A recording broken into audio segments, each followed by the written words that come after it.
Hello and welcome to the wonderful world of Bannerlord, where you can become king of a kingdom. Apparently, I mean, sort of. Many people play this game. Many of people have made fascinating videos of doing all kinds of strange challenges and exploits. Today, I only have one simple challenge for myself. I shall make the ultimate emperor of the world. That is my only goal. And to do this, I will need a very special man for the job.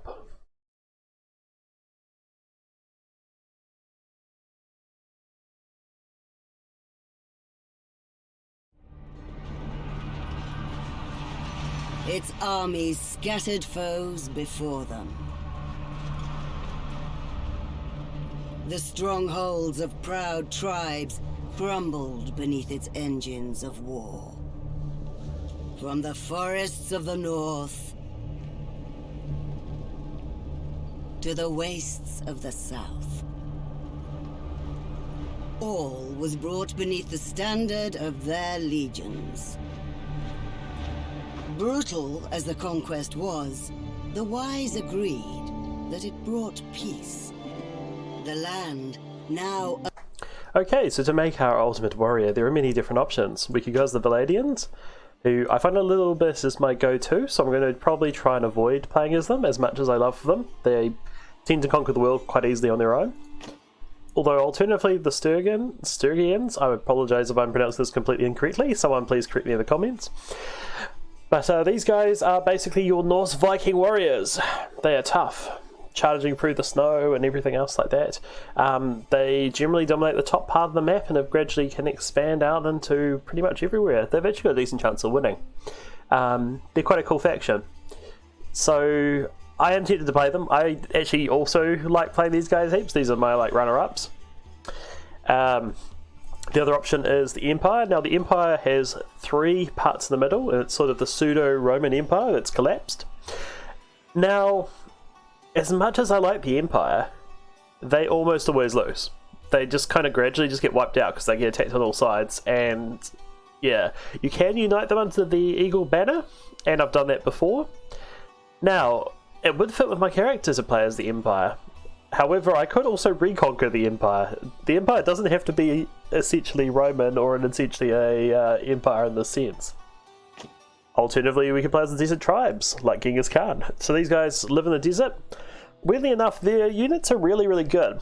They get really good horses and everything else, but on the downside, they do really, really bad if you don't fight the battle yourself, which could be a real pain in the backside because it means you can't really skip battles because for some reason the cavalry perform really, really poorly if you leave it to auto-decide. I don't know why that is, it's just the way it is. Same can be seen about these ones. Now these are like the Mongol hordes. I should say this is more like the Persian Empire and this is more like the Mongol hordes.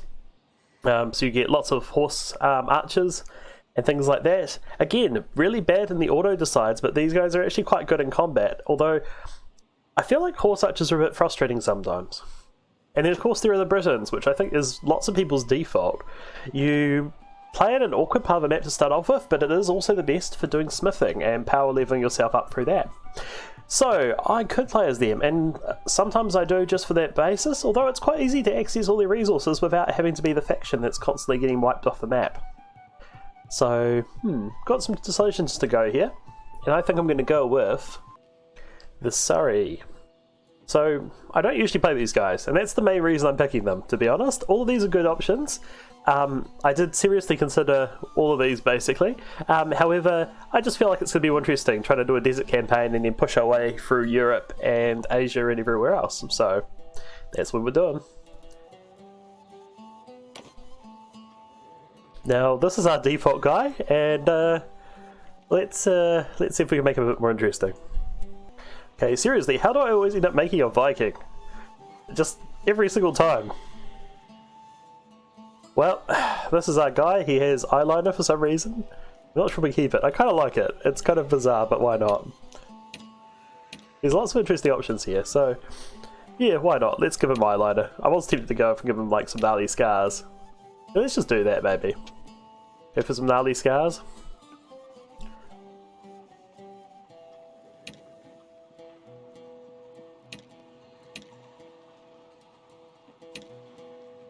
let's do it. Gnarly Scars it is. So let's see. You were born to a family of Kingsfolk of Myr. I don't know what that is, but apparently it helps me throw and have endurance, which could be very useful.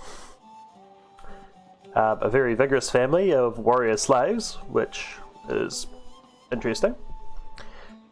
Urban merchants. Enough said, but probably quite useful for what we're doing. Oasis farmers.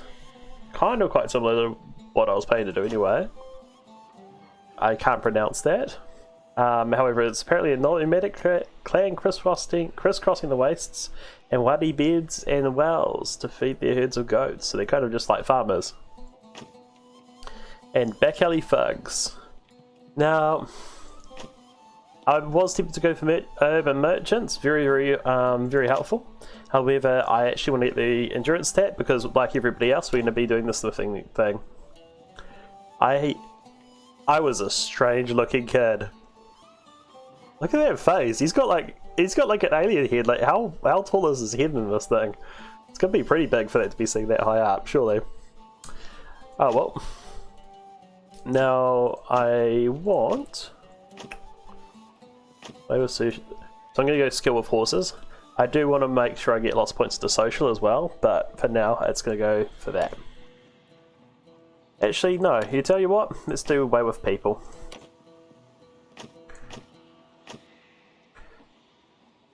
Sold at market, herded sheep.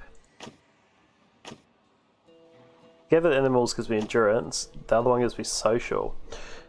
Social's going to be useful for us, and to be honest, I might be try to avoid doing the smithing money making strat for a bit, and maybe try and do some trade.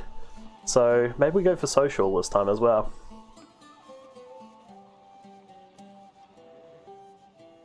So in our youth, we could go for some fighting stats. Go for endurance. So cavalry's got some advantages. Scouts has also got some advantages. So early game, being able to ride around and shoot arrows is really useful, and I think that's what we're going to go for. I just don't know what's going on with this turban. Like, is it going to change when my character enters the game? I don't know. He definitely is a strange looking man. And your adulthood. Invested in some land and made some money.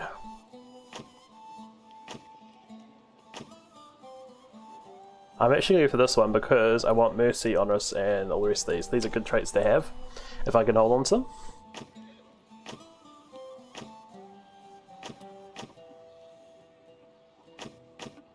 And there's no more ones here that give me endurance, are there? Rode off on a fast horse. You know what, let's go for a balance. And our name was going to be... Oops, caps lock.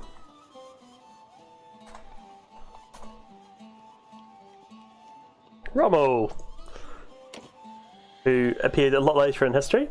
For difficulty, we of course have to go for Bannerlord, so it's going to make things pretty interesting.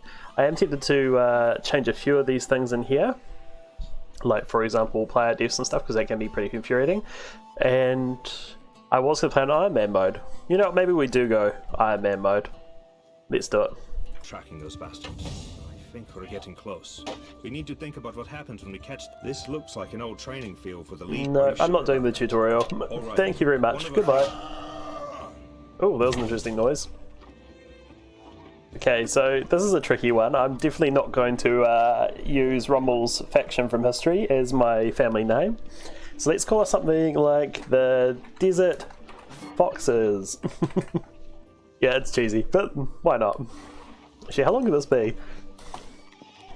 Let's go... I'm not sure if I spelled this right. Magnanimous? Magnificent Desert Foxes? Magnificent... David...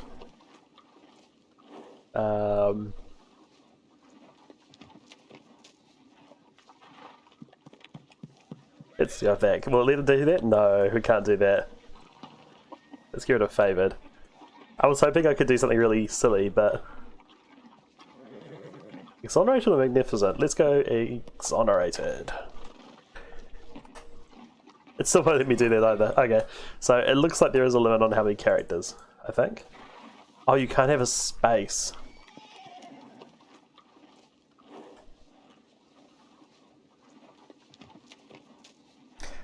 Well, let's just go foxes. Whatever. I think they intentionally changed that because I'm pretty sure in old YouTube videos people just did really ridiculously long names.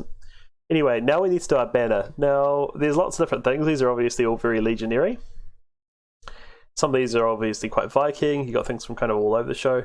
I usually quite like going with the bear or the deer, or going for like a generic kind of symbol down the bottom. But today, let's try and do something a little bit unusual if we can. Although, unfortunately, you can't actually customize these that much. But let's go for a scorpion. Why not? And I like being green. Could be blue. Let's be blue. Right, so here we are. Our incredible hero, who starts off with his very meager stats.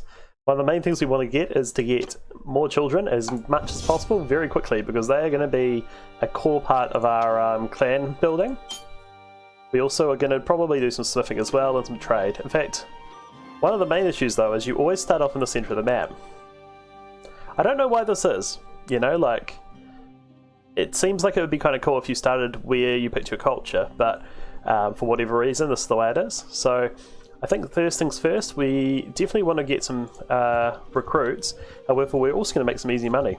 Now if we go here, we'll see that sheep are reasonably cheap, so we're not going to make any money on them like that. However, if we leave the castle for a second and just turn some sheep into some meat, we can go in here, go trade, and we'll be able to trade off, oops, we don't trade off the grain, both of those, and we've got a little bit of profit, just like that. Easy as.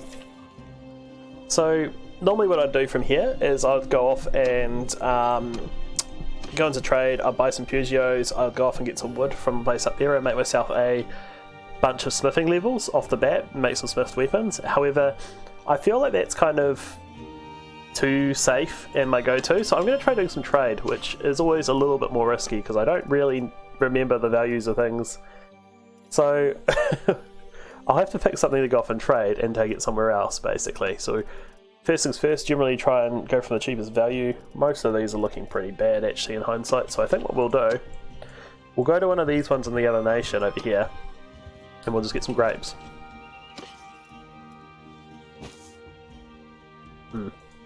I also have totally forgotten that I don't have, okay, a little bit of grapes.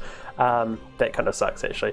I totally forgot though that I don't have a steed or anything like that, so I will need to go off and get one as soon as possible, because trading without one doesn't really work, because as you can see, you don't really have much carry weight. We're going to go over here, and mules are pretty much the best ones. I think some horses also work the same way, where they give you a decent, or maybe it's workhorses. We're going to invest in one of those, and now we've got 100 more, just like that. So what we do next is, I guess we'll go up here.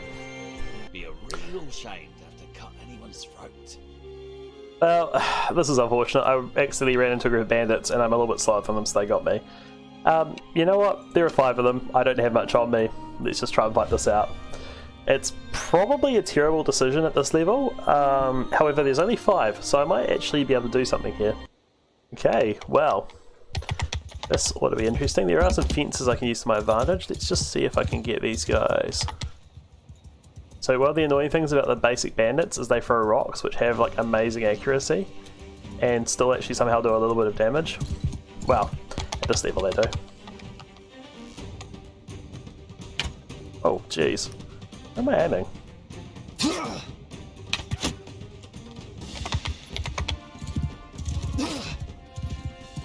Jeez, like, they're actually like freaking snipers with those rocks. It's kind of crazy.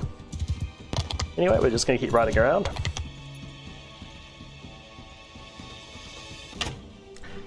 And my guy's accuracy is basically non-existent, which is not good.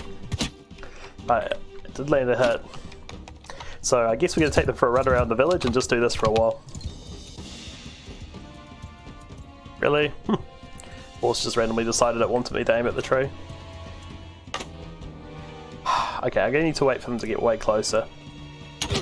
There we go.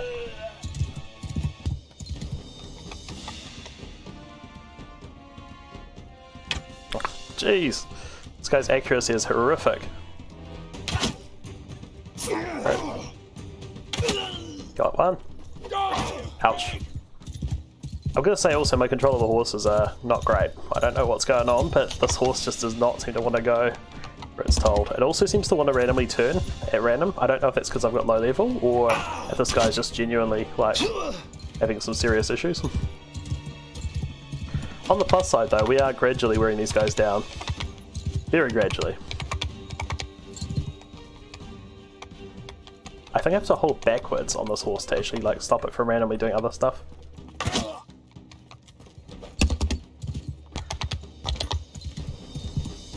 Tricky part too is I'm having to try and stop them from throwing rocks because the rocks are actually surprisingly dangerous. What are you doing, horse? There's another one dead.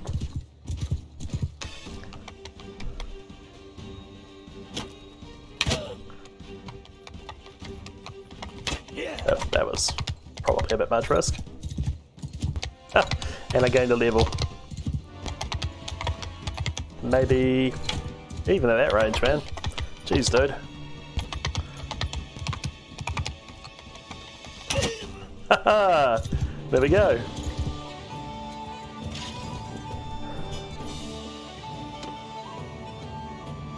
Okay, so it looks like I got one looter as a prisoner, which might actually be useful. I might be able to put him on my side. I got an axe, let's throw that there. Head covering, why not? Torn robe, commoner shirt, neither of those are that useful. I guess we take them anyway. Okay, so we can now do increased charge damage or better maneuvering. I feel like we definitely need that maneuvering. But on the plus side, hey, we've managed to somehow survive that and not get killed, so that's something. I think maybe just for the sake of it, let's order some troops now, because we can. Are they selling horses? I don't know where to sell horses is the problem. Never really figured out that trade route. So what I was going to do is, I do know some kind of routes around here, because this is where I normally play, is around this side of the map. So I might head over this way and try and do some basic trade. Oh, look at that. Bandit decided to join us, so we've got a little dude in our team as well. We also brought some additional troops, so we've got like a small force with us, but not a lot that we can really fight with yet. So a bit of a cheeky trade here. We can turn hardwood into charcoal, which then we can sell for a little bit of a profit, which is quite nice. Although a better strategy is we go off and buy some of these tribesman knives. Unfortunately, I do have to sell something to go off and afford that. So I guess we're going to go off and get rid of one charcoal. And no, you get rid of 2 charcoal. That's right. Enter into the smithy. Still got that thing left over. Mount that sucker down. Go back to trade. And we've now got fine iron, steel, iron, and more iron, which we can go off and trade back. Gives us a little bit of money. Unfortunately, there isn't any more throwing daggers to get from here. However, what we can do is also always just go around and get some more from the surrounding region. At the moment, however, I want to just keep travelling and ideally try and figure out where a hero is staying so I can recruit them. So I think I'll go off to... I think I'll go ping the PM one first. Oh, actually, let's fight some looters. Well, here we are for our first fight. Got a little group over here. I'm going to pot some arrows at them. See if this guy can hit anything, which I don't think he can. I'm going to get pelted with some rocks, but that will increase my medical skill, I guess. Alright, and let's get our guys to charge. Use our numeric advantage, and you know what? I'm going to get off this horse if I can.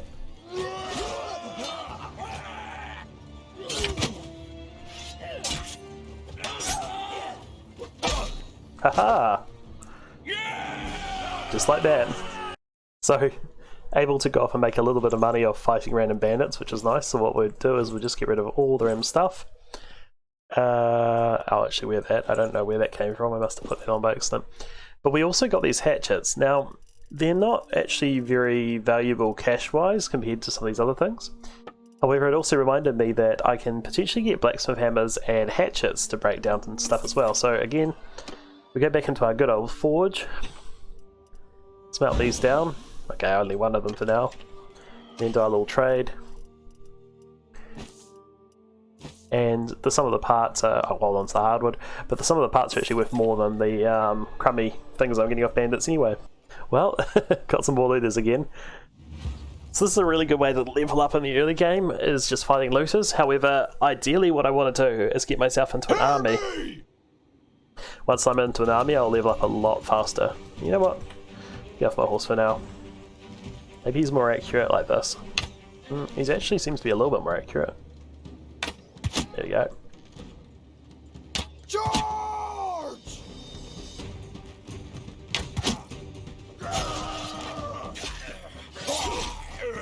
All you can!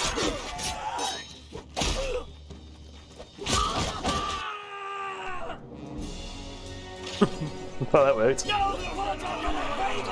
And get all the parts, it's like just crazy how much money you can make. You can make 40,000 off one javelin, which is just nuts. Long swords used to be good, but they've been nerfed a lot. Pole arms are also quite good, but you again need to level them up slower. So swords are probably the best for short-term money. Anyway, back in the smithy. And again, we just go and smelt these all down.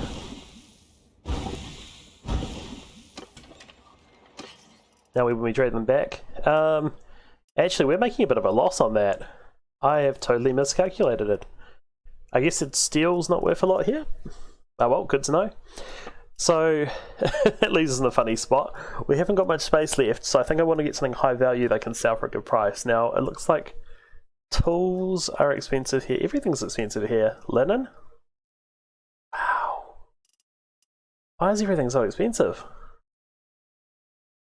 Okay. Well, what do I want to do next in that case? I think I still want to try and take a risk of a high value thing. Porus is on the other side of the map. Those are on the side of the... That's not far away though. Legentha or whatever it is. Let's... need to sell something. We can't take both of those then. We'll just take one. So that is just over here. So another trade route again and make some money. And apologies for my dogs barking in the background.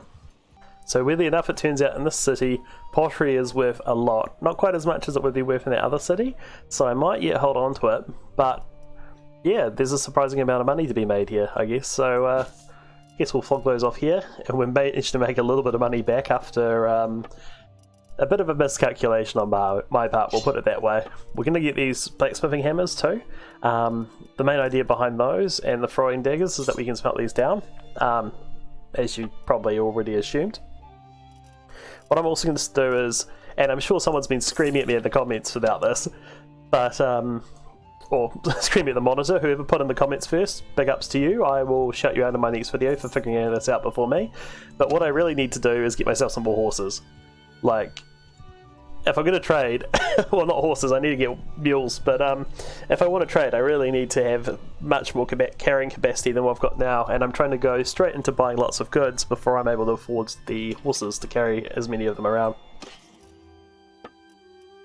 So apparently the trade rumor was wrong, or have I got the wrong city? I've got the wrong city. It's still profit. We'll take the profit. Yeah, so I mean, easy $800, and we'll go off and do our smithy stuff again. I'm going to just skip through some of the trading for now, but I just got 4 skill points in it, so that's pretty good. And we'll kind of continue the game once I get myself a proper footing. So for everyone who didn't know the smithing exploit, by the way, I just realised should probably explain it in detail, but what you do is you just make a sword, put all these sizes as much as possible, and all you want to worry about is the, well, lowest damage out of the two if you're going to do a blade that has multiple damage, but ideally you want one that just does slashing damage or frosting damage. Slashing damage is usually better, and just try and make that one damage as high as possible, and that determines what the value of the sword will be. So I'll craft this one for example. It's not going to be super valuable. It gives you some points in smithing, and then in here, see, it's already worth 800 and something, so it's worth a lot more than the sum of the components that I spent to make it. And you basically just run that loop. So you'll go off over here. Generally what I do early game is I'll go over here because there's 2 wood places there and there, and you can buy from those castles, and 2 more wood places there, and just buy up a lot of the cheap throwing daggers, hammers and stuff like that, and also get them from bandits, and then just make a whole bunch of swords, and then make a whole bunch of javelins, and basically just take over the economy by selling extremely expensive javelins, which is, yeah, very useful, but it's also kind of a little bit ridiculous sometimes. So I guess I'm going to have to put some more points into trades. Let's kind of... Am I going to go all out in trade, or am I going to get some smithing too? Tell you what, we've been going off making a lot of charcoal for profit, so let's just keep doing that. Now, I said I wasn't going to exploit the whole javelin thing too much, for obvious reasons, because, yeah, really easy to make a lot of money here. So as you can see, I have a massive amount of javelins like this. You can just go off and, yeah, just make a crazy amount with not a lot of resources, really. And even these low-end ones are still worth a decent amount if you get a good craft on them. So what I was tempted to do is I'll potentially just dump these all outside the city and just leave them here. It got me levels of smithing, it helped level me up, which is brilliant. On the other hand, I don't have any cash, so given I haven't gone a hardcore no trade thing, I'll make up my mind. But as you can see, very easy to generate money very quickly with that. And I guess I'm going to kind of have to go off and... I could go fight bandits. Let's go fight bandits. I could dump... Yeah, I'll dump these and I'll go fight some looters and then just keep going and do some trade and stuff. But I wanted to illustrate a point of just how easy it is to make it with smithing. And that's not necessarily a bad thing. Like, I don't know why the devs were so... the devs on this game were really strange in that they spent an insane amount of effort trying to patch every possible exploit that the community found, but it's a single player game, so it doesn't really matter. Like, if you don't want to use an exploit, don't use it, and then it's not a problem. So yeah, it was very strange that they put so much effort into that. But as you can see, this is probably the best way to go off and start your game early game and skip all the riding backwards and forwards of trade goods. However, I have committed myself to trying to be a trader, and I'm going to do it. Okay, so slight mishap. We got jumped by robbers. I'm not really sure what I'm going to do. I've got a lot of stuff on me, and that I'm probably going to lose everything at this point. I do, however, have the ability to potentially make the money back, but it's going to be hard. So I think what we do first is we try and split these guys in half. Keep these guys busy, and then let my guys fight half of them. Come on. Ow. I want to peel a few more off.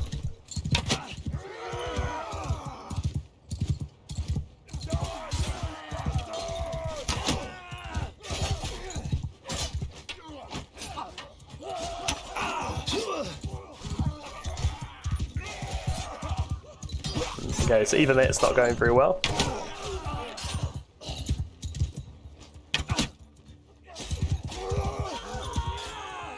Oh my gosh. He always shoots them in the ground, that's the thing. Oh my gosh. Where are you even aiming, buddy? Okay, so it looks like it's basically going to be on me to win this fight because my allies are significantly worse than bandits.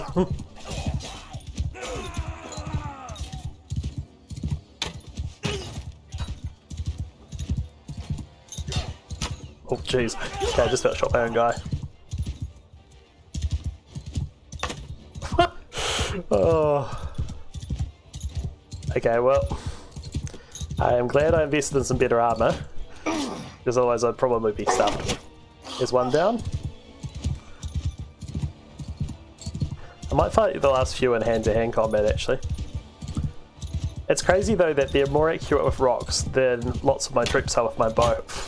Again, like, I don't know how this guy is so inaccurate at this thing. I guess it's because it's a really low-level bow, and it's going to be a problem. Alright. Can we turn around? Pretty please. Why can I not aim that way? There we go. They must be getting frustrated by me doing this. But again, this is kind of why you want to try and pick... shit. This is... Shoot, man, that was close. Alright, this is kind of why you want to pick archery at the start, because it allows you to deal with these sorts of encounters. I think what I'm going to do is I'm just going to run all the way over here, get off the horse so my guy can actually like aim with the bow, because he doesn't seem to be able to otherwise. Off the horse, good boy. Alright. You got this, Rommel.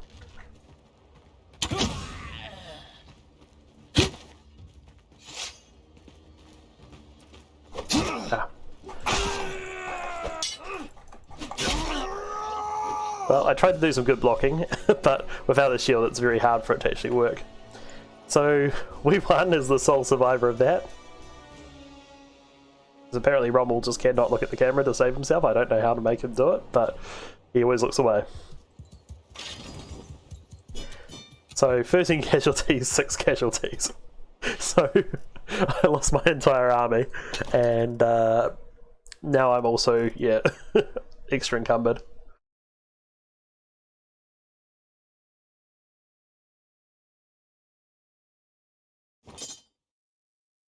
Oh dear, that was not great. So I've got all this charcoal, which is where I was going to make all my money basically, and I've managed to save that, which is awesome. The downside of this, of course, is that I now don't have any troops left. I think... Oh. Well, good news everyone, I have one troop remaining. He is injured, but he is alive. So, yeah. It turns out the recruits are like way worse than bandits. Okay, so first thing first, we need to get at least another troop. It's not many. Probably shouldn't hire anyone. I mean, unfortunately we've made some money, but yeah, damn.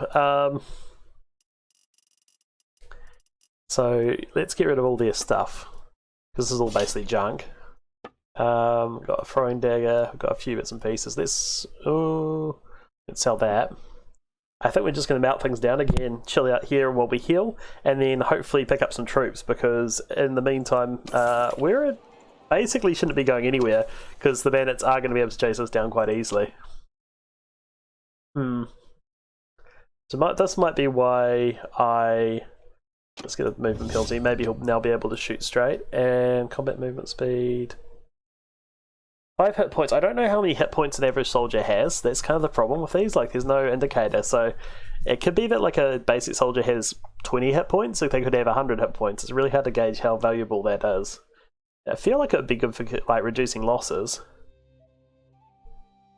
I think I want move speed though, just so everyone can like kind of charge around faster and stuff.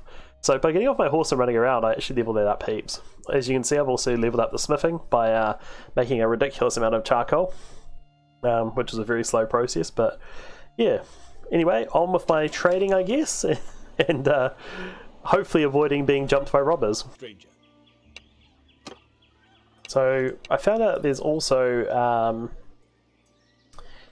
a nearby quest for 1 tool in 30 days, and he's going to pay me with 44 sacks of grapes. Now, that's actually a pretty freaking sweet deal, because I already have the tool, so yeah, I think I'll handle this myself.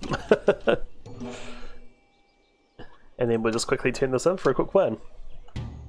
So just like that, we increased our charm, and I'm going to basically continue to do as many of those as possible while I'm roaming the map.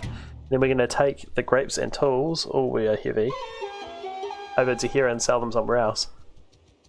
Now, it looks like there's a fair bit of fighting going on, so it looks like the Valandians, or whatever they are called, are fighting against... I mean, it probably needs to name these guys. We'll call them the Europeans. The Europeans are fighting against the Brits, and then at the same time the Brits are also fighting against the Empire and losing badly by the looks of it. So I guess we just leave them all to it and let them just keep slogging it out. See, fortunately, don't team up on me. Damn it! Today's not your lucky day, friend. It is not. I keep getting jumped by you. Absolute. Be a real shame to have to press anyone's throat. Well, we are kind of evenly matched to some extent, so if I can maybe do the same trick of splitting them up again, maybe, and it's a big maybe, we can fight them. I could have bribed my way out. I should have probably bribed my way out. That was dumb.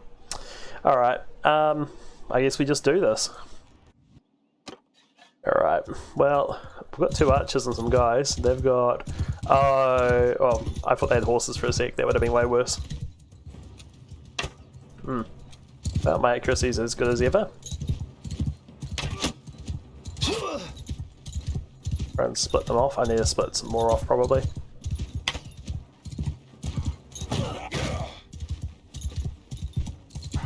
I haven't split off enough.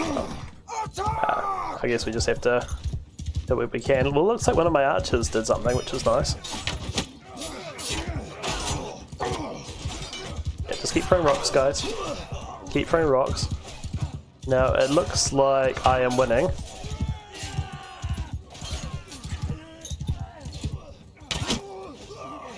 Get off the horse. Ow. Dick.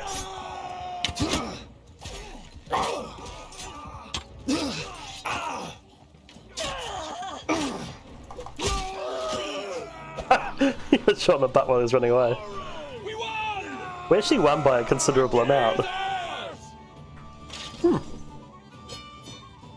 That was a surprise.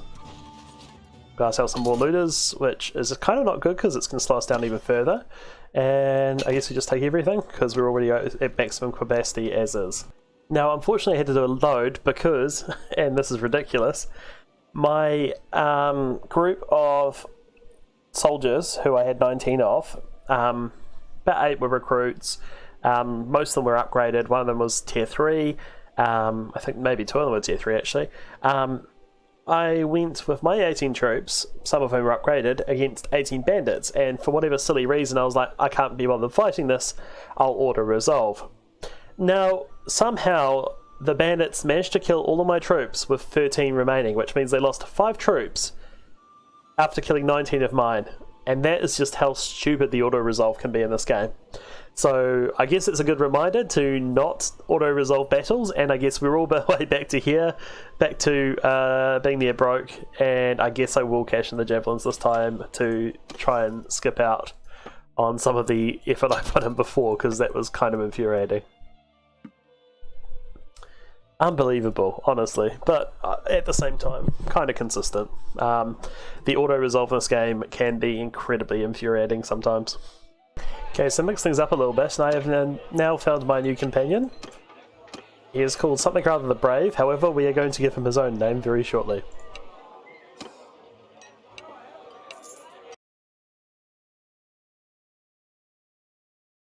YouTubing and various other YouTube magic, I have reached the point where I'm actually quite wealthy, very wealthy, although admittedly I don't actually have much else going on for me. I am super slow, actually kind of crazy slow right now. I need to probably drop some stuff, but my goal is to basically go to this castle over here, and there's a number of reasons. Oh, actually I want to try and intercept this guy as he's coming out. Can I do it? Can I do it? Oh, I might be the tiniest bit too slow. Alright. Well, we're going to have to sell some stuff and try again. At least until I find out who you are, anyway. Okay. So, this is part of my plan, partly to finish that part of the quest, but also, this one here, I'd like to discuss alliance between our families, my own hand, very good. I think I'm marrying his daughter, I didn't actually bother to check. And I need to... Is there an auto? No, there's not. So I guess I'm just going to give him a ton of money. Oh wait, that's him giving me money. Right, me giving him money. Let's do a little bit of stuffing around. That's not bad actually, that's kind of cheap. Let's go with that.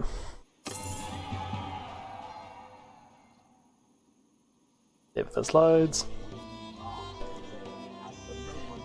Okay, look how tall I am. So there we go. We are now getting married. Interesting enough, all cultures have the same wedding ceremony, I think, which is a little unusual, but, you know, all good.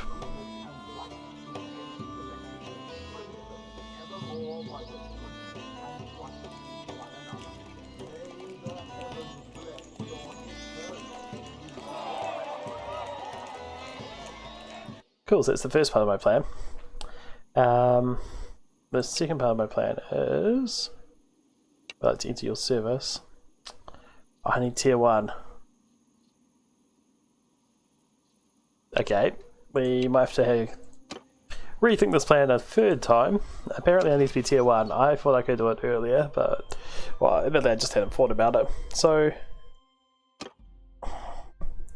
It's not what I wanted.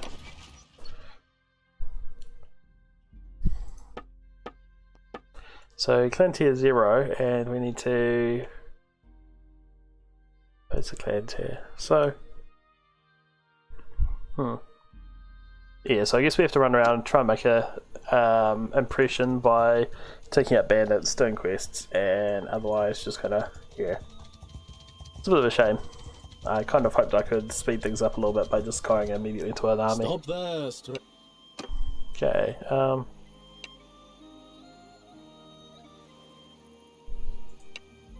yeah, so I can't do that. Alright, but I can talk to anyone about it, which is nice. Sweet, well, looks like we're back to doing some more quests and going up a clan level, so I'm going to find some things to fight. Well, one way for me to get some renown is to win tournaments and otherwise do tasks, so I figure I might as well see about doing some tournaments. So we'll see how we go. Okay, so it looks like I am squaring off against this guy with a sword and shield. The interesting thing about tournaments is you still get to have your armor, so I think some of these guys are going to be pretty tough because they'll have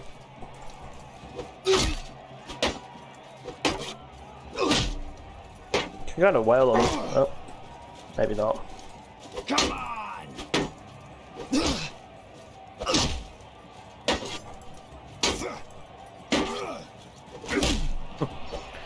Kind of feel like I didn't really do that much, but look, I got a whole bunch of points on one-handed, I got a whole bunch of points in athletics, and I can now bet. Not that I really need to make any money, but it's not the worst way to make money. Okay, so also we're cavalry on this one. Kinda hate cavalry with spears because it's really annoying to try and aim these things. And half the time I just end up getting off. I'm getting wailed on.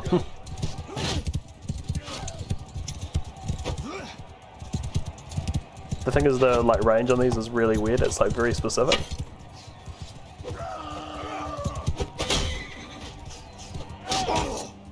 Okay. We might lose this round. Phew, you wore that well. Yeah, these spears are not very good.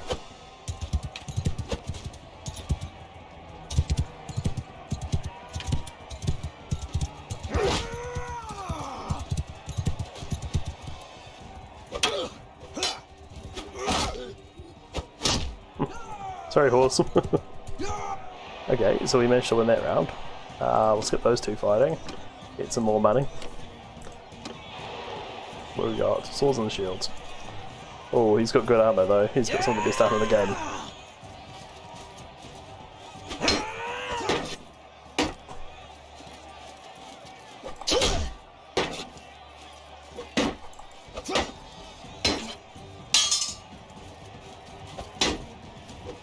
The annoying thing is they seem to be able to block and stab at the same time. Not block and stab, but they seem to be able to use the shield and also the melee weapon to block a lot of the time. Well, there we go. That was a cataphract. Well, here's the final.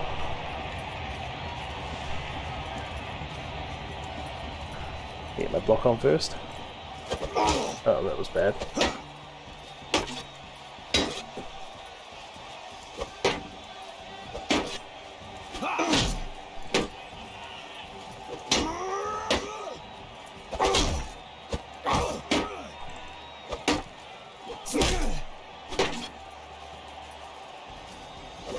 Yeah, try to.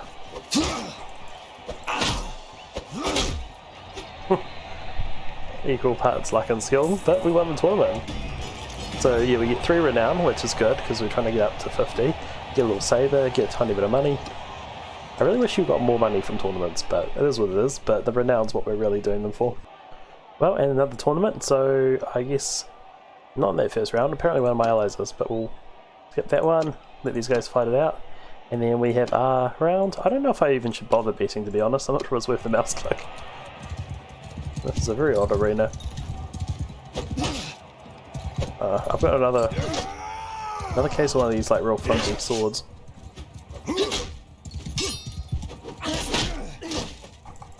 Yeah, it's not a good start.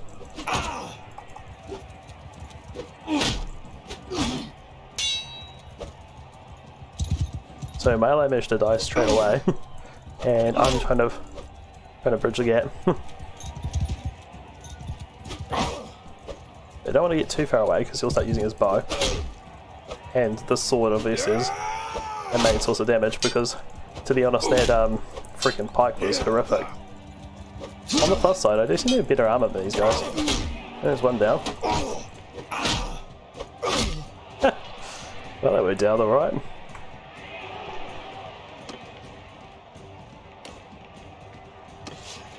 Okay, so then a bit of a brawl next. Ow! Dick. Sorry, I should probably remove that word. What is with my accuracy, man?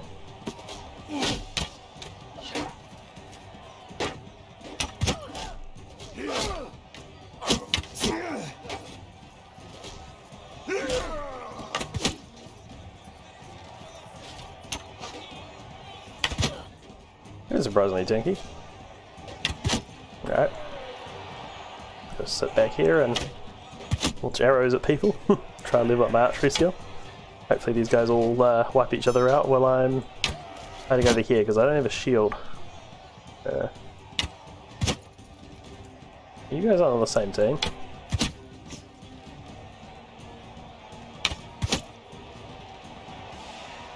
For glory! Die, Bill! I managed to get him. Pick up that shield.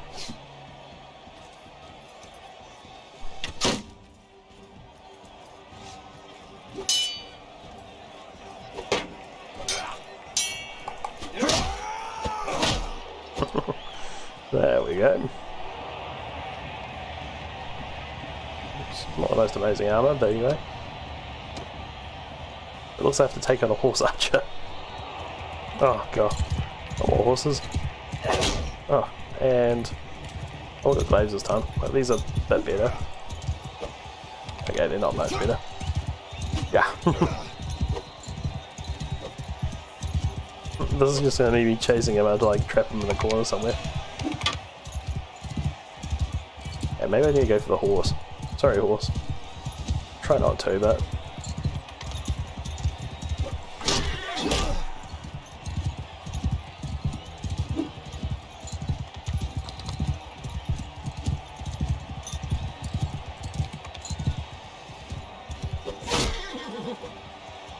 Sorry, horse. Managed to block it. Oh, I got him there, Tom.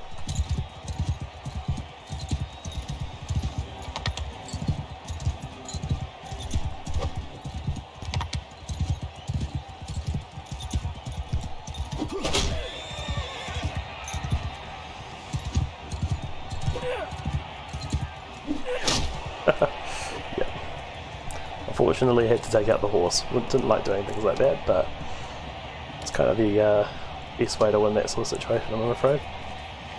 Oh great, javelins. Alright.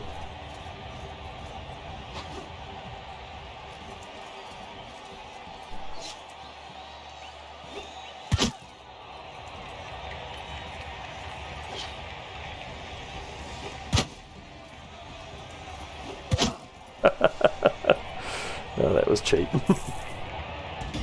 There we go, some more renown. So I picked up a quest from this guy here, So-and-so the Knife. He wants me to forge some daggers, apparently. So I guess we'll go and forge some daggers. My smithing skill is through the roof, because I've been, well, selling basically charcoal and all those other ingredients as much as I can. I've actually got a crazy stockpile at the moment, because I basically went overboard a little bit with smelting things left, right, right, but that's alright. Took a lot of time, but it's one of those things where it's quite a good way to make money. So of course the dagger he wants is impossible for us to make. Like, I need to make something of crazy cut damage and everything else, but I can't actually get it with what I've got, I don't think.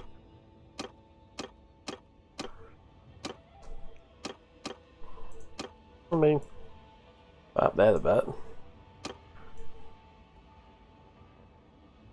Yeah, I mean, like, it doesn't seem like I can make this. Or maybe.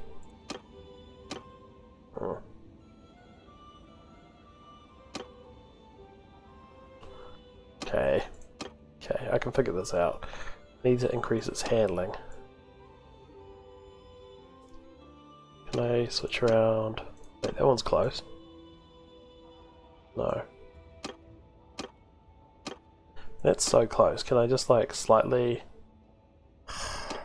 So fiddly. Right, so another tournament again. More renown. To hell with you! That's not very polite.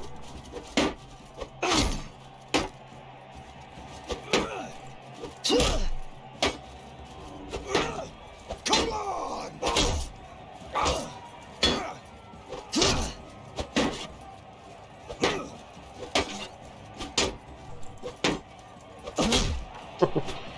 Nicely done. Oh, there's a qualifier. Skip for these other guys. Oh yeah, so we've got an archer and a melee.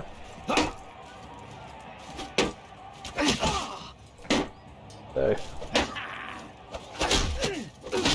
yeah, we got our one guy. reckon we let these guys keep fighting each other. We'll get rid of this guy's archer.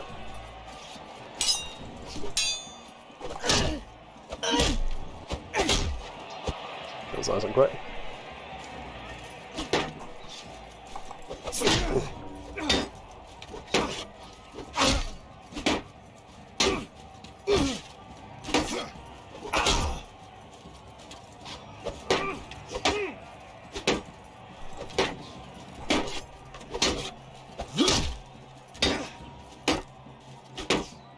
Got a lot of health of this guy. Okay, there we go.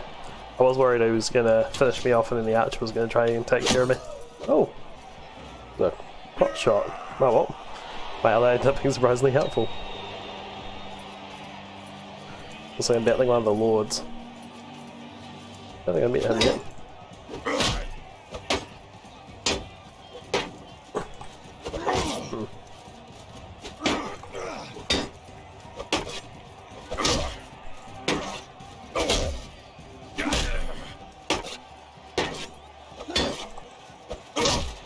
Ah, I don't know if I think I got hit, but felt like I did very well in that one. And the last guy's a carefrack, which should be a slow battle.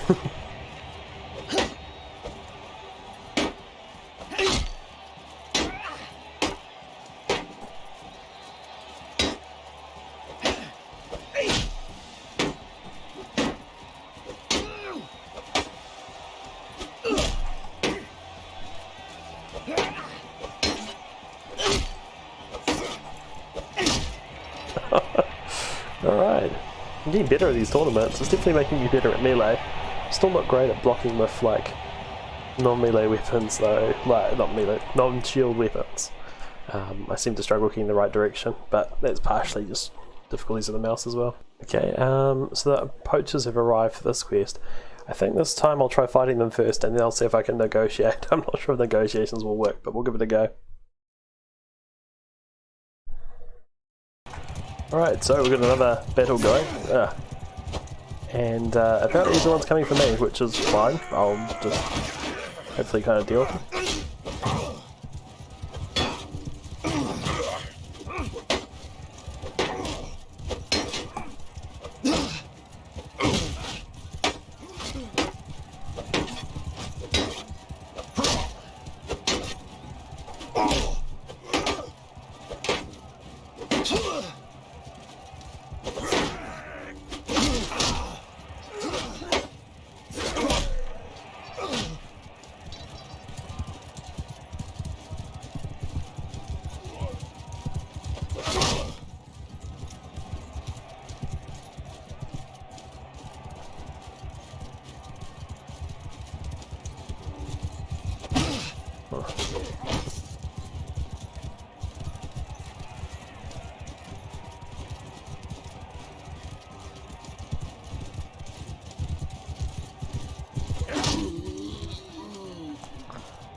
Sorry, horse. Fortunately, in these battles, though, I kind of, unless I have a horse, I kind of have to just like take out the other person's horse to just stop them moving, which apparently is a lot harder than you think. There we go.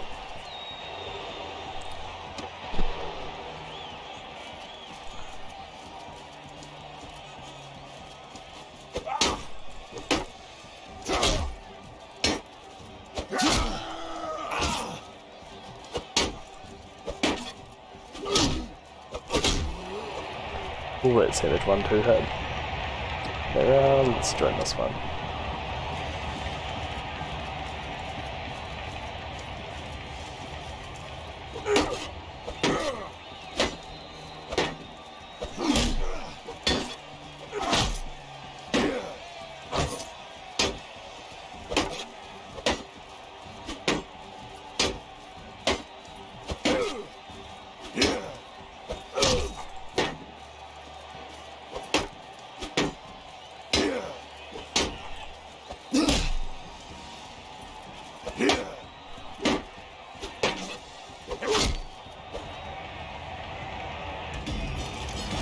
There we go, another 3 renowned. I think I might be pretty close to 50 at this stage, we'll see how that goes. So once I get 50 renown, I can then join a allied lord for battles and just join in the battles, and even if I'm not part of the clan, I can run around and get as much renown as I like. So, where are we at? Oh my gosh, we're the tiniest bit off. Almost there, guys, almost there. It's been a long time building that up, but almost got it. Well, after another victory in the tournament at whatever this town is called, we got approached by the bandit who took my brother captive, or someone, right? I can't remember who, but it doesn't really matter. And we're going to come over here and clear out this hideout to basically progress. Now, interestingly enough, I haven't seen any hideouts so far apart from this one, which is spawned by the quest, which is a little unusual. You finally arrived. I have a few. We have. Yep, cheers. We'll wait until nightfall to attack, but I'm actually now got enough renown that I can go off and establish my clan, which is pretty exciting. So that's going to be our next step. So we'll wait till nightfall and then we're going to attack this little camp. Okay, so we've got our little group of dudes here and going to go off and advance through here and clear this out. Now I could just send them all running and charging, but I want to see if I can also level up my bow skill, because this guy is kind of terrible at his bow, as you can see. Well, or maybe I'm just terrible. Yeah. We are struggling. I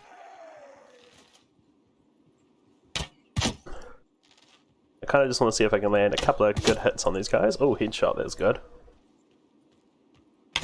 Aha! 2 headshots.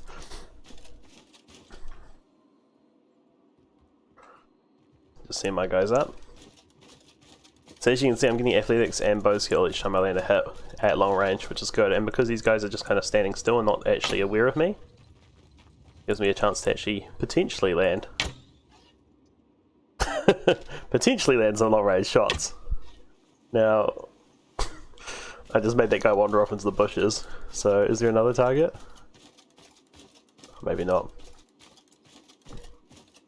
There's also a big cliff here, I just have to make sure I don't fall off it, but I was hoping it'd curve around below it, but it doesn't seem to. Right, so we're going to gradually clear this place out. Or maybe I should just tell all my guys to charge.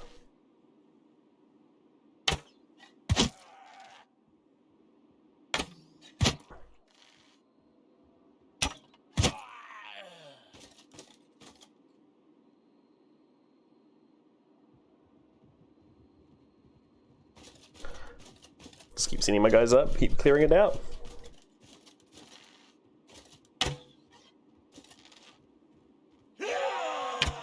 Yep. I'm gonna go for those headshots, but not doing that well.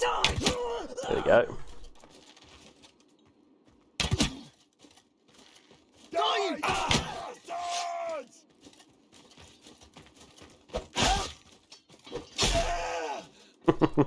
Well, that worked out alright. I think I'll just tell my guys to charge now. There's only like 1 or 2 bandits left. There goes my last arrow. So, managed to get quite a few archery points off this just by landing a few shots and a couple of like dudes who are just chilling out.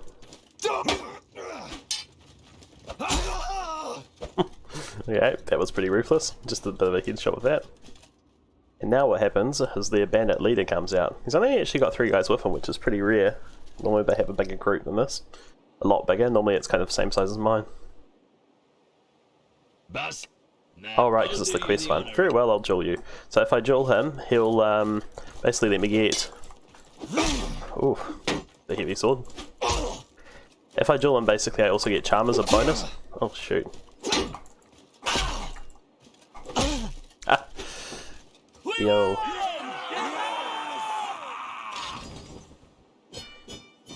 Nice. So that's that quest done.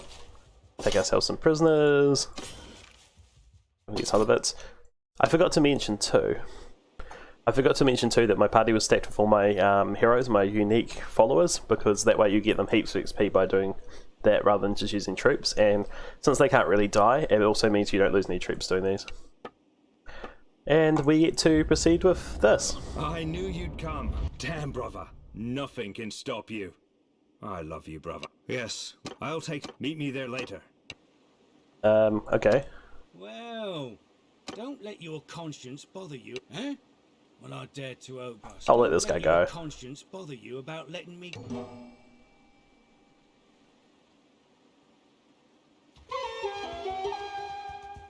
That's him running away. No, I'll let him go. He helped me out in the end, and I'm trying to be merciful. I think I'm still technically merciful. I hope I am. Yeah, mercy 1. That's pretty good. I also just got a whole bunch of skill points, or someone got skill points in tactics and bow. Oh, that might be my trade caravan getting attacked. Now, if we go clan, we'll actually level up the clan quite a bit by doing that, and we want to find...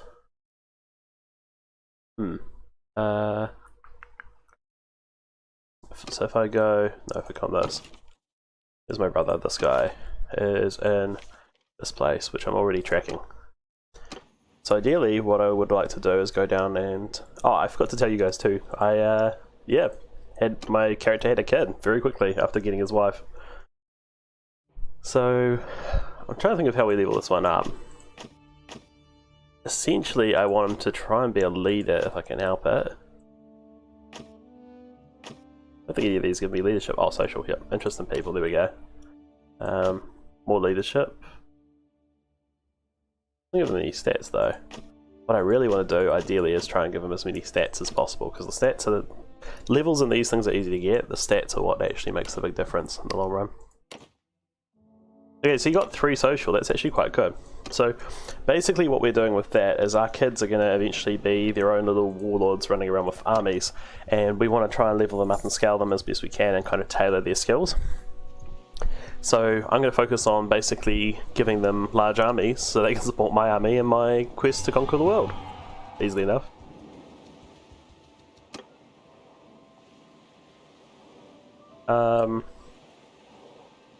Yeah, why not? Take the marriage proposal.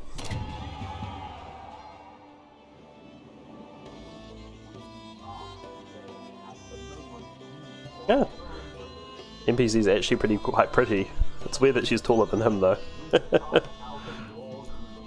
And there we go, my brother got married. So the big upside of that is that basically because your brother's also married, he's going to be pumping out other members of your clan, which is going to get bigger and bigger and bigger and help grow your kingdom. And because they're family, they're loyal to you in this game. There's no real like backstabbing and betrayal, which is good, because otherwise it would be a pain in the backside, to be fair. Now I came here for a reason. I was going to take this person into the party. Who else did I have? I think I wanted to take someone else in the party, but that's alright. Wasn't my brother here? Apparently not.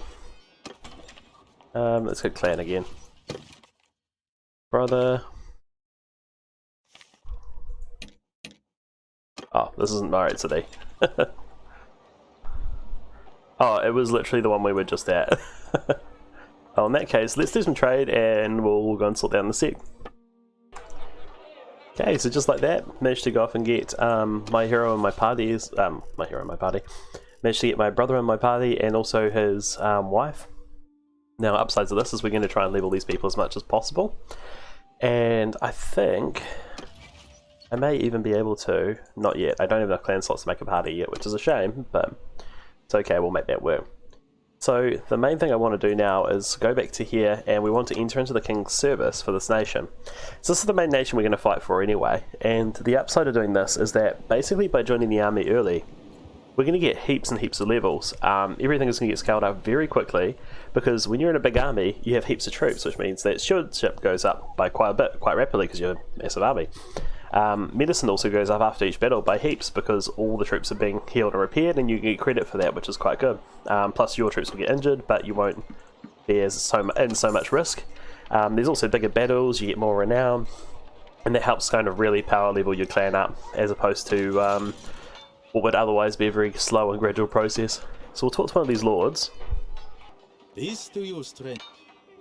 Okay, have something like to discuss. And we have to enter as a mercenary, we can't just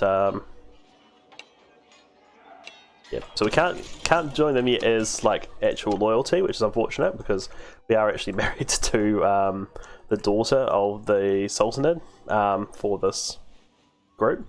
So we could potentially take over the group if we got lucky. Of course, we need a lot of influence to vote for that. And speaking, unfortunately, being in the mercenary state, we gradually lose it, but our clan's level keeps going up. So we basically just want to do this under me to power level those stats. And so these guys look like they're at war with the Mongolian hordes equivalent. So I think we're basically going to just try and make our way over here to the siege as soon as possible. Of course, we want to be careful how we pick our battles in this, because that kingdom's not going to do anything to try and recover our troops or anything like that if we get captured. So we need to be quite careful not to get captured, basically, or not to have any fights like that. One thing I will do as well on the way is we're just going to do some trades, so I'll skip through this, but we'll get there shortly. Okay, so we found their army, which took us, well, it didn't take us that long, but we got there in the end. So what we're going to do is join their army, I think, if it will let us. There we go, that's much better. Join their army and basically just cruise around with these guys, and when they pick fights, they're a big army, so when they pick fights we're pretty much going to win. Here we go, this looks promising. So yeah, we pick a fight, win it, and then we get a bunch of renown, we get points and everything else, and we build our relations with all the various lords and everything else, and eventually get ourselves into the clan. So here we go, here's our first battle. So we outnumber them quite significantly, 3-1.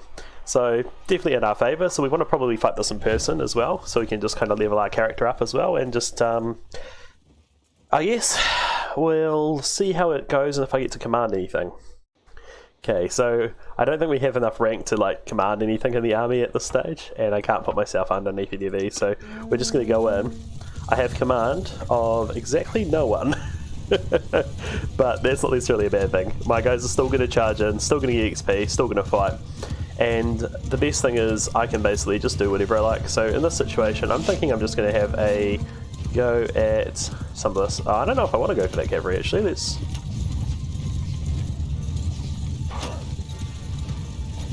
Yeah, so both cavalry sides are skirmishing. I'm going to try to go at these archers. Or not. Look like we can went through my hand.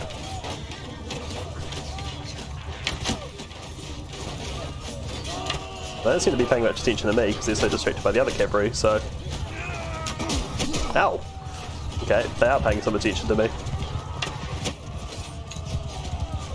think I might have hit my own side there, but that's alright. The upside of this is there's such a big group and they're all facing the wrong way, so I'm not going to be hitting shields. I do definitely need a better bow though.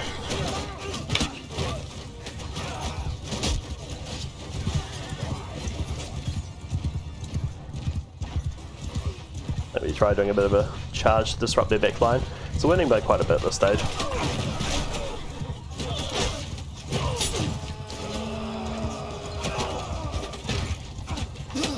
Oof. Didn't look like a good hit, that looked like it hurt.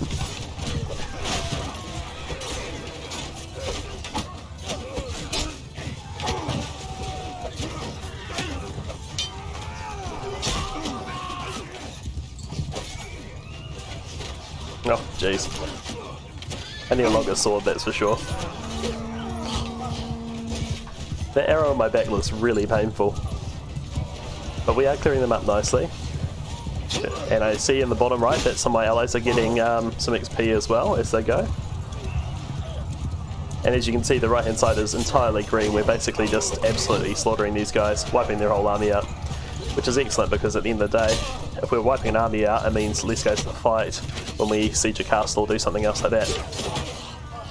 Good lord, I'm very much struggling with hitting some of these guys with a short sword.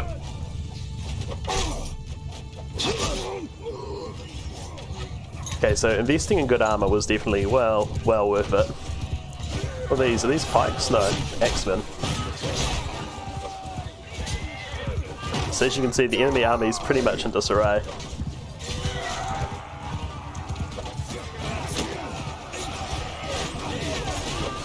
These X-Men are actually pretty good against cavalry, which is unfortunate, but they still have to hit. Oh dear. Yep, see, I'm being broken apart on that. Alright, we need to get moving. So I took far too many hits there. That was pretty dumb on my part, to be honest. It was not a good decision. But, fortunately, there are still opportunities to knock it off. There are still opportunities to go off and get some kills. This guy looks like he might be pretty weak. I'm going to see if I can pick him off. Or I can just get wedged in with all the other horses.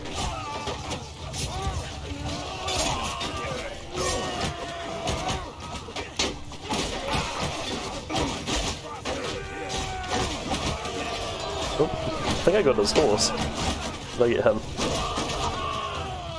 Okay, so the X-Men are charging. I'm going to go back to disrupting their archers. So, just riding through the archers with your shield up is actually quite effective because it just kind of buckles them and knocks them and stops them shooting, but also sometimes they aggro onto you. I've actually taken a lot more losses than I thought we were going to, but granted this team is actually pretty good and they've got some pretty heavily armoured guys here. Don't shoot me. Nah. Never quite get the delay on the sword quite right. I need to be a little bit earlier. This guy's got a lot of arrows sticking out of him.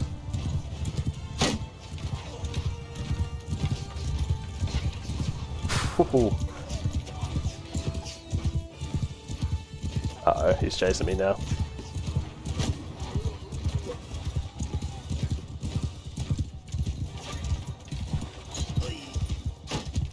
I mean, I can kind of just keep this guy busy, just running around in circles being hit by arrows.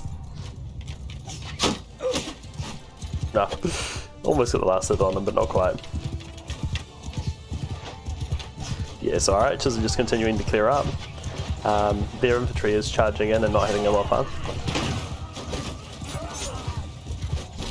Nah, it's only rock. Now one thing I don't want to do... Oh dear, horse archers. So their specialty is horse archers, and these guys are a real pain in the bum because you're just riding along getting hit by arrows, but for some reason when you actually battle them they don't tend to do very well.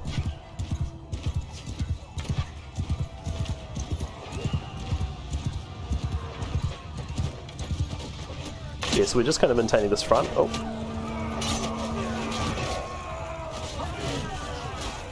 I could almost consider getting off my horse and firing arrows, but I'm quite low on health.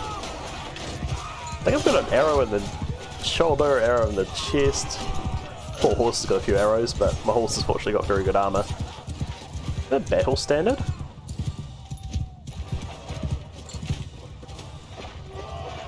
I don't know if I can pick it up without losing an item, so I might keep that in mind for another battle. These archers are kind of running around shooting arrows at my guys are shooting arrows back.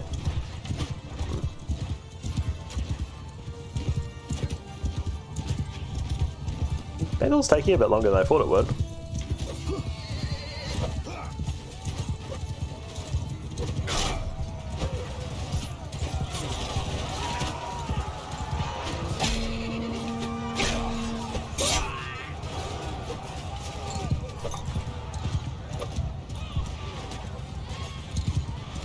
Is he on a donkey? It looks like a donkey.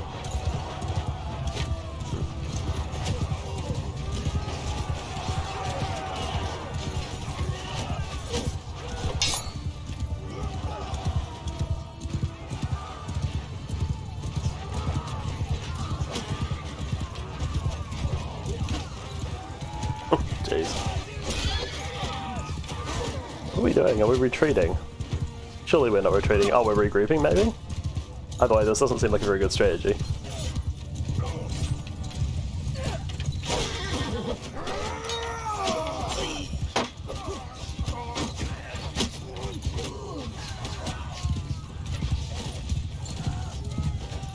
And surely this is the last of their forces at this stage.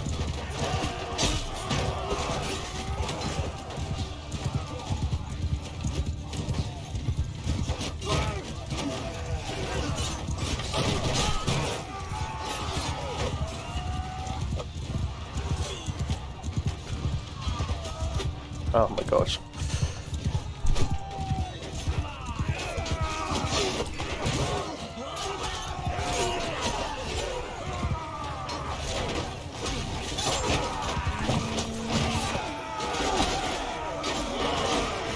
Basically just boxing around these guys.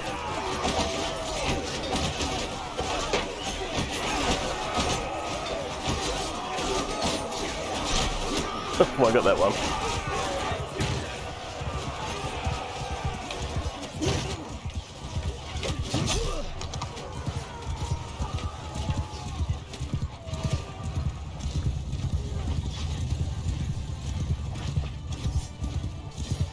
So our cavalry's charging through the middle again.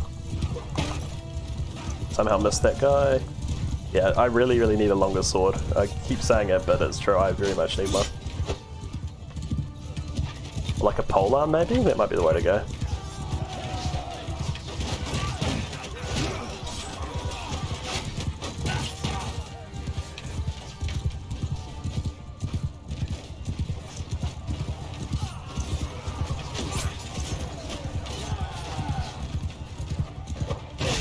There we go, got one. I'd like to think I'm improving, but I don't feel like I'm improving with the sword that much. But we can try and keep getting as many kills as we can. Ideally we don't want to get knocked out, but if we were to be knocked out, we're still getting a bunch of XP from this.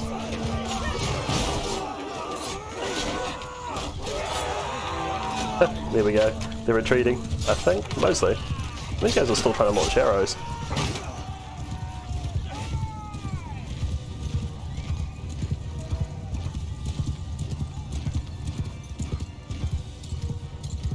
And that might be it.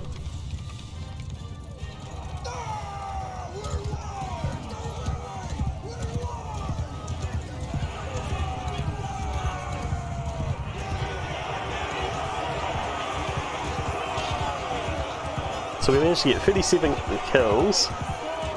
My heroes managed to level themselves up a bit as well, and we also got some influence and morale, so it's very good in terms of just got tons of influence. So yeah, like 2.5 tournaments worth of influence, and yeah, it looks like we got a prisoner too, which is nice. Oh, maybe I might let them go. Okay, next one I'll let go. I want to try and make sure they stay as merciful status, and unfortunately with that, it is kind of dependent on you letting some of the lords go, which makes the game harder for yourself. But there are a lot of benefits to it, which I will share later. Oh yeah, I can sacrifice stuff. Oh, tier 0. Does any of my people need boots? You might as well take the leather boots. And you got good stuff. So I think I'm actually going to drop that stuff as well, which will increase the amount of XP my guys get. We'll take those. We'll take all the food from them, because that's always worth having, and I think we're at full capacity. So what I can do is, if I quickly flip this around, grain, reduce the grain slightly, and take as much of the fish as I can, and reduce the grain a little bit more. What happens there is I get more morale, because morale is dictated by having different types of food as well, so I'm a half grain, half wheat, which then ups my morale generation a little bit. Seafood variety +6, so that's quite good. And I want to keep my morale pretty high, ideally, because there's a lot of perks that come from it. It's kind of subtle, but there's a lot of benefits. Downside of being in this army, mind you, is that we are very slow, which is kind of irritating, but we basically are going to trot around and go off and try and kill as many things as possible. Speed bonus for footmen and horses, 10 meters from mounted troops in your formation. Or I can carry more with my pack animals. I actually kind of want to get the charge stuff. Let's start going for more of a fighting stance. I don't want to spend too much time. Yeah. Crafting stamina recovery rate, +5 prisoner limits, reduced escape chance. I want more persuasion, I want bigger parties. Definitely want bigger parties. It's way better having a lot of guys on my team if I can help it. Swinging speed with one-handed weapons. Damage with one-handed weapons. I think what we want to do is go for this one just for the loyalty benefit. And for this one here, loose foundations. I don't really use formations that much, however, if I was going to, kind of like shield wall. Sweet, so no levels from the other guys actually, but I did see all their stats going up, which is good. Okay, so this is exactly what I wanted. We're going to go off and we're going to siege the city. So they lost the city before. So what happens is we build up our little base, and they've already got defences, they've got catapults on these walls, and our guys have to build the camp first, and then we start building our defences. We're at a slight disadvantage when it comes to building, which is good, because otherwise it would be way too easy to destroy castles. So basically, they've got 130, so they've got 113, so they've got very few defenders relative to ours. However, these catapults are really lethal, and we could take some serious losses. We also have to figure out how to get through the walls. So we've got a battering ram, which these will probably destroy, but let's give it a go anyway. Okay, so as you can see, big siege formations, and we've got our battering ram. And again, I don't command anyone. So there's something with the catapults. Fortunately that missed, but they can get a lot of hits sometimes. So what I'm going to do is I'm going to carefully park my horse here, so it doesn't get shot up. And we're going to just spend some time firing arrows, I think. I can see anyone to fire arrows at, okay. Oof. So where most of our losses are going to come from is the catapults.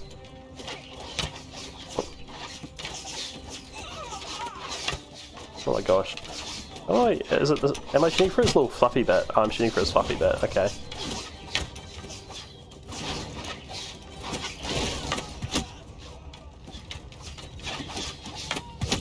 Ah, there we go.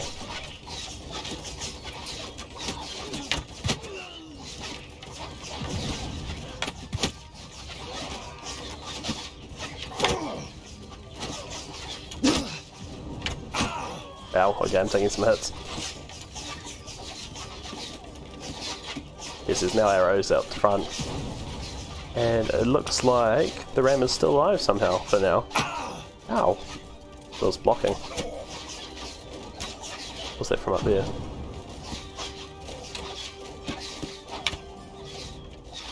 I didn't even see where that went. I can't too far away to see where my arrows are going, so... Oh wow, he's hitting me from all the way over there, okay. So there are ladders that we can use to siege the wall, and I might actually just put them up. Oh, crying it loud. Being sniped.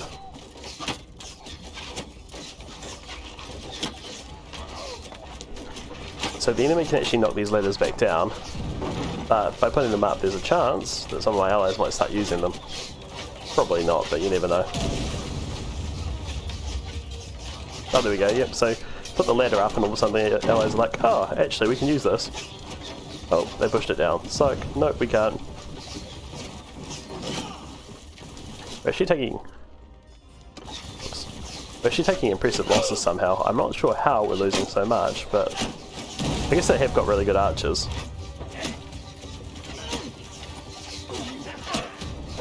Why can't I get my... There we go, sort out.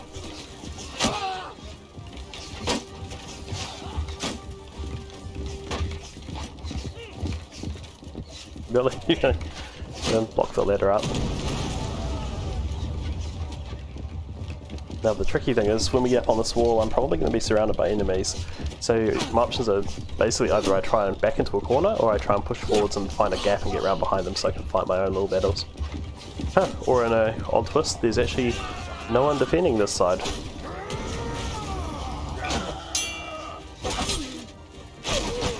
Ooh, that was pretty ruthless.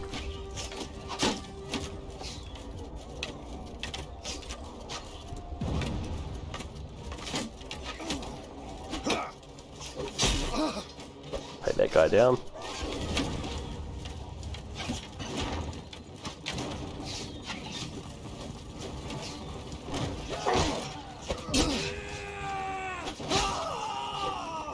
So ideally we want to disable this catapult as soon as we can. Looks like it's a lord using it. He's got one of those cool face masks.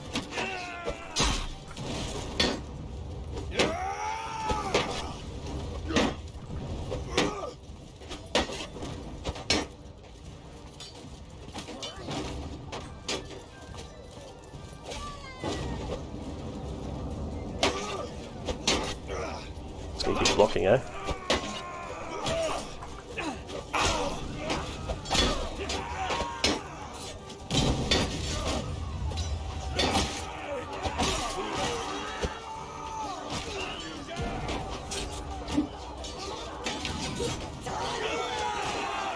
start wasting some of their ammunition.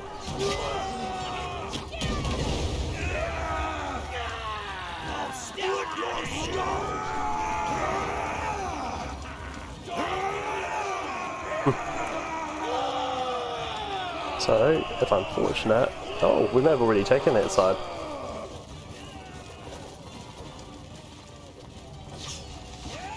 Looks like we took the bulk of the city actually. I think the ram got through. I think that's what's happened here. The ram's going through, because normally there's a group at the centre there. But...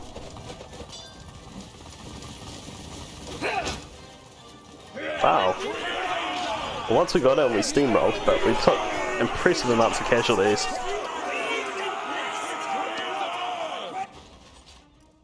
Got very little loot and stuff, but that's not surprising considering that at this stage I'm not commanding anyone.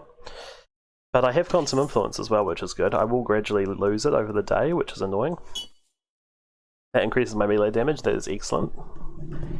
These banners are basically always a good one, and that one's actually a particularly valuable one. That one's worth a crazy amount actually. So yeah. Half-Llama thing. This is where I end up going through and just quickly looking through and seeing if anyone needs better gear. Although admittedly, like, most of my guys know pretty well. This guy definitely needs better gear. I actually forgot this guy existed. Whoops. That better than your normal hat? I don't know. Yeah, it is. We'll get rid of those. Got a couple of horses, might as well take those. Don't need the armor. Rusty saber. You know what? You can have a saber because I might smelt it down later. So the other upside is, as I'm fighting and moving around, I can go off and sell a lot of stuff to make profit.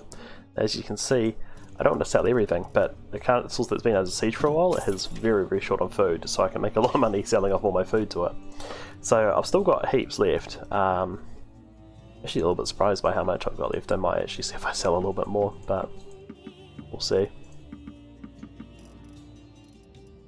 I think all that grain, so I've got olives, meat, grape.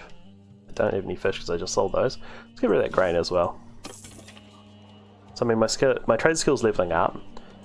My party's slightly injured, so as we move around I'm going to level up.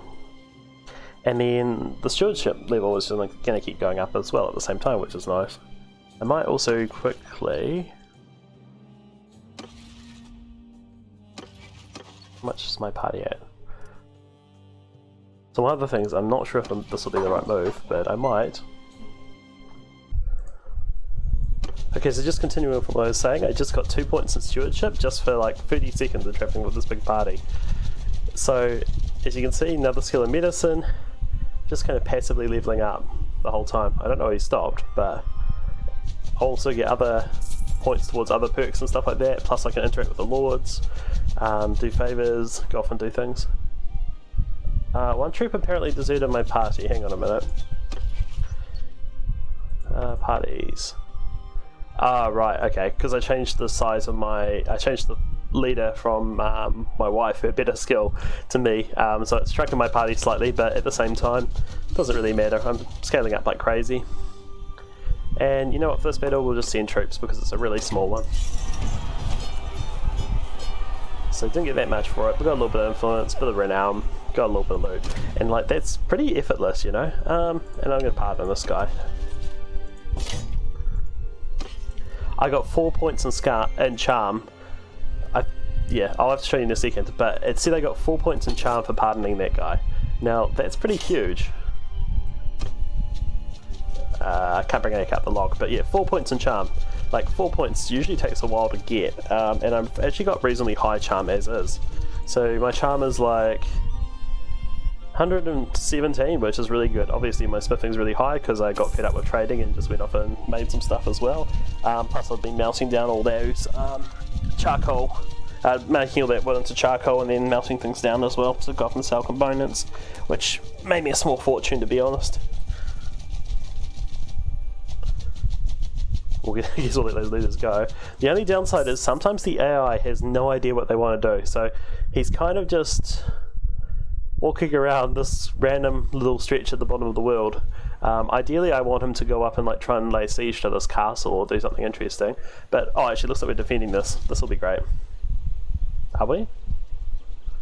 Is he waiting? Oh, we're waiting for the other army. Right, here we go. Cool. Interesting enough, I just discovered a dozen nobles from another faction. This is an odd map. We've got a stream right in the middle, 2 valleys. It actually would be an awesome map to be archers because this water slows everything down.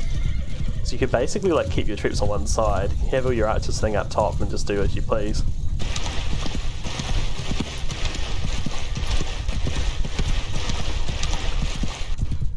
Now, it looks like they've got a lot of cavalry like last time. I think those are cavalry archers, but I'm not certain. Yeah, cavalry archers. Oh, you got a spear.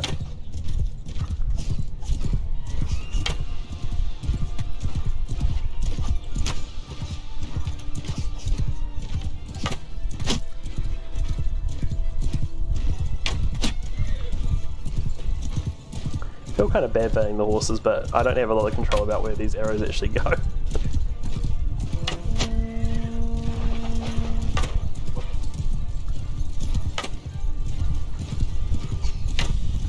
Jeez, these arrows are going pretty wild and loose.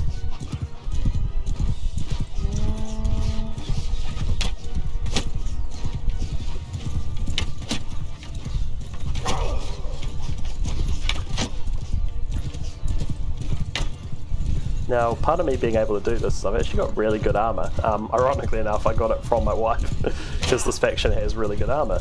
And so she was wearing it by default, which means I was able to basically procure it off her and equip it myself, which has given me quite a lot of survivability. Like, I've taken quite a few hits already. Oh my gosh.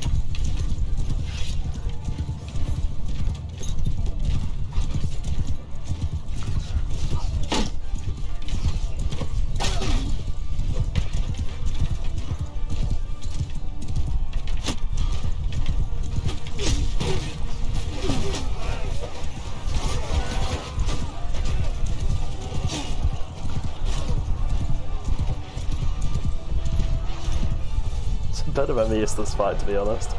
I'm just seeing horses running everywhere. Can't really see the lines.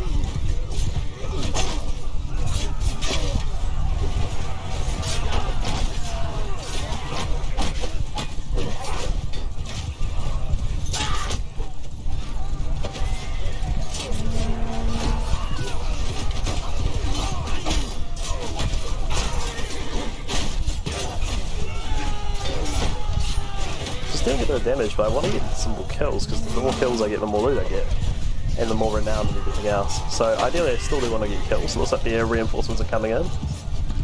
So a whole bunch of cavalry archers, and some melee, and a few archers at the back.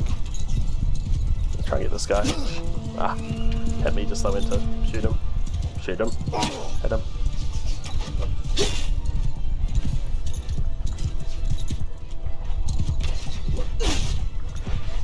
Do that much damage to him.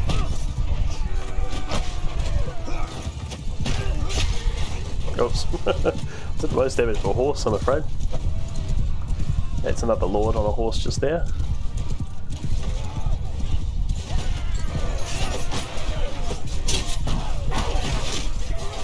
There we go, picked one up. Got a good hit on that guy. Oh.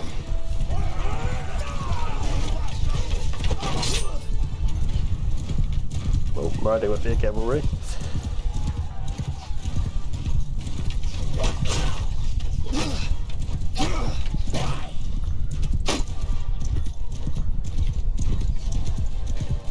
The other thing is, if they're busy shooting arrows at me while I'm running around circles, they're not shooting arrows at my stationary foes who actually catch them for them.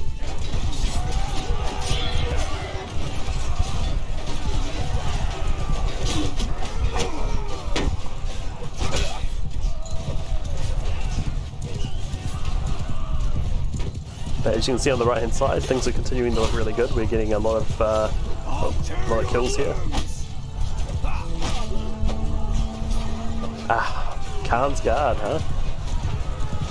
That's an elite unit. That's quite a valuable kill actually. I might get a bit out of that. Oh. More cavalry archers. Oh dear, lost a cataphract there.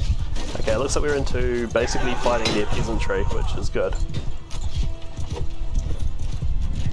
Just come in from behind and be like, slice, slice, slice.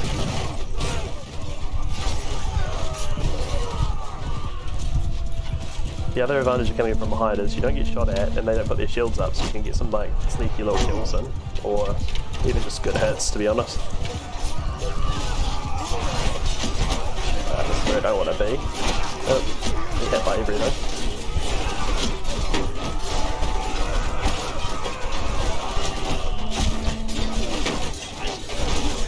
Just trying to get myself out of this, it's kind of being pushed around everywhere.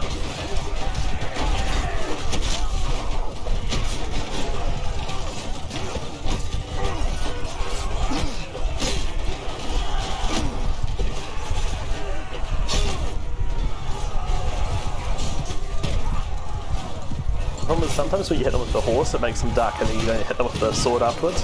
This was the thing that actually does damage. I think it used to be a charge meter where you could actually like power level charge, and it got to the point where you get 1% extra damage per point over the maximum. And you can get really crazy past the maximum, so you could be doing like 100 points of damage per charge. It didn't last very long, mind you, because they went off and got rid of that exploit pretty quick, but it was funny while it lasted.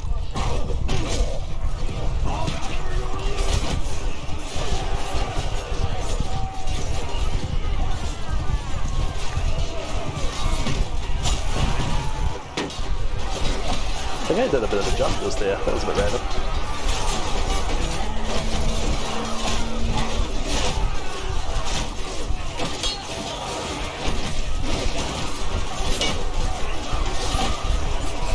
I can't actually hit this guy because my horse is in the way, and everyone else's horse is in the way.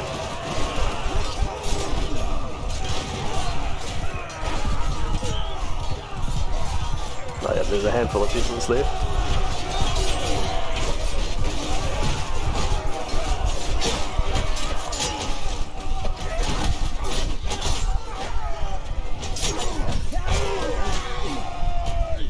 I think that might be it.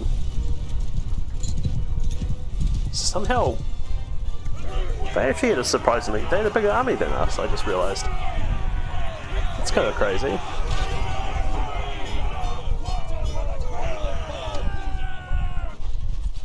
Get some more prisoners, get them levels.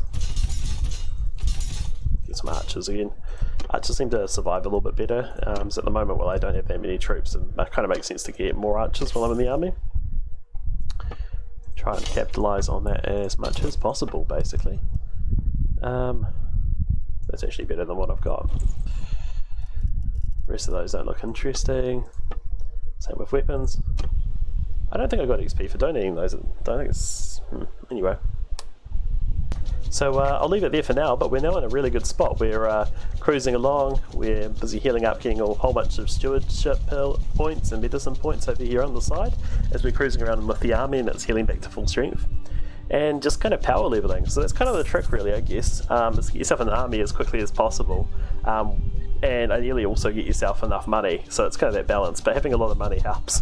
And it also meant I could marry into the Sultanate, so hopefully he stays alive long enough that I can join the council and everything else, and potentially vote myself as the next ruler, because that will be awesome. Anyway, we'll leave it there for now, guys, and I hope you enjoyed. Don't forget to like, comment, share, subscribe, all those good things if you want. I haven't decided whether I'm going to make this a short video or a long video. I might make a couple of long videos maybe. But let me know what you think. Let me know if you have any tips, tricks, and especially exploits. Please put any exploits you come across or know of in the comments. I'm happy to try them out, and I think it's really good to share them for the community as well, because it's a single player game. You want to have fun. You don't want to spend a lot of time just doing nothing. So, yeah, anyway. Hope you guys enjoy the video. So we've been travelling around the waste for some time, and our army is just recently de-established. Basically, the king couldn't keep us all together, so I guess we can go on our own way until they re-establish a new army. However, in the meantime, apparently I didn't realise how prolific my clan was going to be for breeders. I guess because they're all in the same party. But since they're all in the same party, yeah, so Rommel, my one, and his wife have had a baby and are pregnant with a second one. Also his brother Najim, who I should really rename to something else, and his wife have also... Which one was his wife? Yeah, it was one of them. Who also had a baby as well. So the clan's already growing rather quickly, and we haven't even done anything yet. We're still very, very early in the game, and yeah, it's expanding rapidly, so that's good. It's all looking very positive. We have also grown our clan tier a little bit, which is nice. And we're basically just going to continue doing what we're doing quests and campaigning, because we're basically leveling everything really quickly. In fact, I'll put another point in there so we get this even quicker. But we're able to do a little bit of trade-off things. We've been able to up our leadership. Wait a moment. Party size. Garrison size. Morale. Okay. For some reason I somehow thought those were the same thing. I don't know how I did that, but yeah. And we've also got some points in engineering as well, and basically just kind of gradually leveling everything up. So I'll come back, I might shoot a few more fights, but we'll basically just jump into the next army and keep leveling up, and we're going to also take the time to teach our child. So the downside is, unfortunately, I don't mean anything negative by this, but in this game, unfortunately, if you get a female here, you can't marry her off.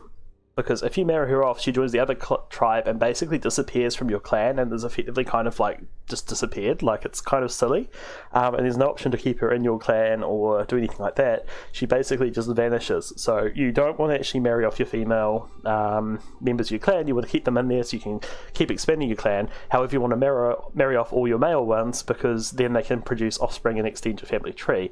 Wherein effectively, if I marry her off to a lord, even if I get marriage offers, regardless of what they offer, yeah, I'm basically just going to lose out. And the dumb thing too is, like, for me to get married to someone in this game, I have to offer probably like 30,000 or like a lot of money, but they only offer me like a couple of thousand. It's kind of insulting, to be honest. Anyway, I'm thinking we want to probably boost an intelligence stat, because she's got kind of low steward by default, and we want to have parties, and we want to send these guys off to battle and go to war and everything else. She's got surprisingly good riding, which is actually really good, but ideally I really want that high, and I ideally want kind of these leadership and charm ones high, because we want these people to basically lead my kingdom eventually, and govern towns, lead armies, do all that kind of fun stuff. And if they've got a tiny army and they have low intelligence, they can't level it very much, it's going to be pretty painful, to be honest. So there's no point getting this one here about engineering.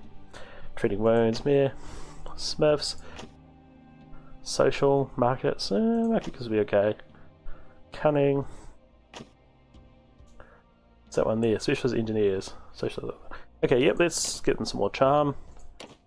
And they also got focus points in medicine, so it's actually quite a good little combo level up for someone who's probably good to have in my army and could also lead armies, so I think we've done pretty well with that. And yeah, these guys have also given birth again. So more proof this nation is not the smartest in many ways is, for some reason, despite fighting the strongest nation in the world, I'll just leave that for a sec. Despite fighting the strongest nation in the world, they have also chosen to declare war on the Empire over here. So they're fighting on two fronts, very far apart, and in situations that are not favourable. So I think what I'm going to do is I'll try and join this army because it's closest. And oh, it's tiny though. Oh, they're both tiny. Yeah, that's the problem with splitting your armies too far apart, is that you can't combine these, so you're fighting with a fraction of your nation's strength. It's closer, we'll go with this one, but I'm going to abandon that army so fast if a bigger one comes and swallows it up, which is probably going to happen. Fortunately, being a mercenary, I don't actually have to have any loyalty to this alternate. It is what it is. Okay, so some brief good news is that it turns out that these guys are also fighting, oh, I don't know if I can rotate it far enough, this blue team over here, which doesn't really prevent us from being wiped out by them, but it does mean that they're having to fight on two fronts as well. So it does mean they have to split their forces, so this guy might actually have more of a chance, whereas as far as I know, these guys are not fighting anyone else. So I think I made the right call in going this way, but we'll see how it all plays out. Okay, so it looks like their army actually got a little bit bigger, which is fortunate. So I'm going to join these guys and join the continuing siege, ideally, if it will let me. What's going on here? Sometimes it does this weird thing where you'll stand next to a lord without actually joining their army. So we're going to join the siege. As soon as I see an enemy come, I am going to run away, if it's bigger than what we've got here. And to be fair, this is actually a decent sized garrison. Like, we outnumber them 3-1, but if they can get some catapults on that wall, they can probably knock down a good chunk of our forces and make this a pretty even fight. So we'll see how it plays out. It could get really ugly, and we could lose this, but hey, that's all part of the game. I mean, once again, I'm going to probably just bail if I see anyone coming. Okay, so it looks like no one came, and we managed to get some engineering points. So I guess we'll just join the siege and see how this goes. Okay, so this time I'm actually commanding a small contingency of infantry. Oh dear. That's what I was worried about with the catapults. Oh, and apparently I'm running into that. We do have a battering ram and a siege tower. There is a chance we can get them up to the walls because I think they've only got one catapult. But when there's a moat. Is there... no ladders. Okay. Oh, and I'm falling into the moat. So I haven't told my guys to charge yet or follow me or anything. Part of that is I just want to try and suss out the scenery and try and figure out what's good. It looks like there aren't actually any ladders, so if we can't get anything onto these walls, I'm not sure what we do to advance. Oh no, there are ladders. Okay, well that's cool. In that case... never stops in time. Just gonna move my guys to here for now. So we've got a decent contingent of archers and everything else. What I'm thinking is we'll get these ladders up. So if I get these ladders up, there's a chance our infantry are just going to start flooding the wall. I think that's our best chance because as you can see the catapult is doing some serious damage. There's a chance we can get the siege tower up and get the battering ram up, but we also don't want to risk that being our only option.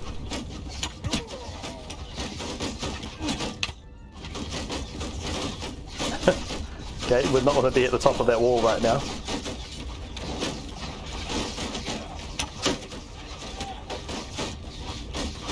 Can't actually hit the guys pushing on the ladder without being my own guys, which is not great.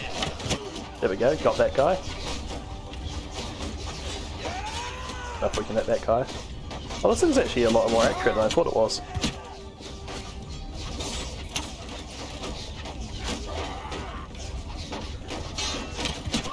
So at the moment I'm just trying to hit some of these guys to make a little bit of space. And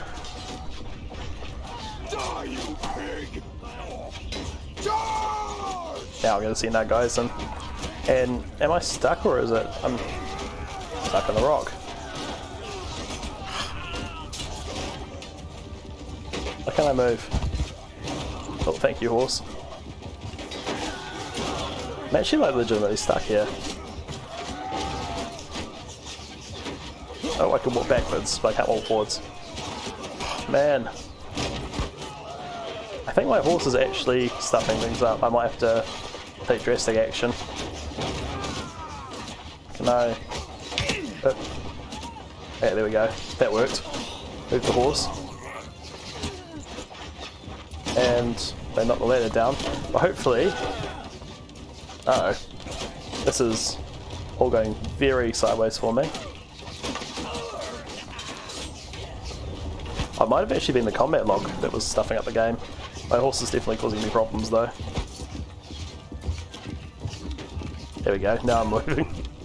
Unfortunately I just realised I'm going up a bad ladder because we previously had guys at the top of the wall and we don't anymore.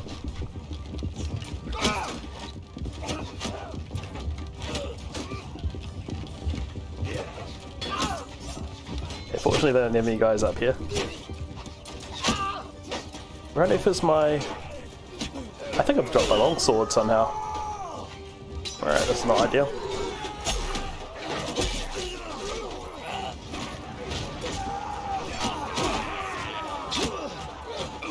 Okay, sometimes a bit better than what I had. That's for sure.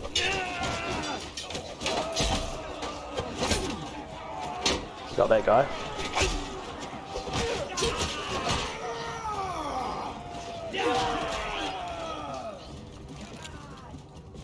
So hopefully I didn't permanently lose my sword from that.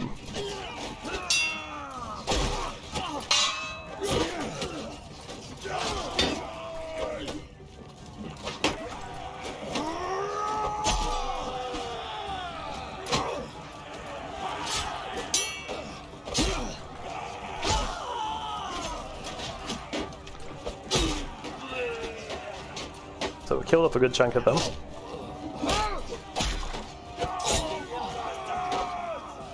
And the main thing is we've disabled this catapult for now anyway.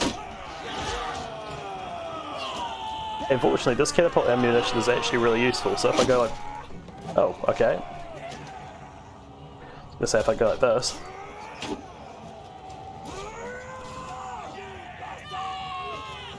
Well, I'd hoped I'd be able to hit something with that, but...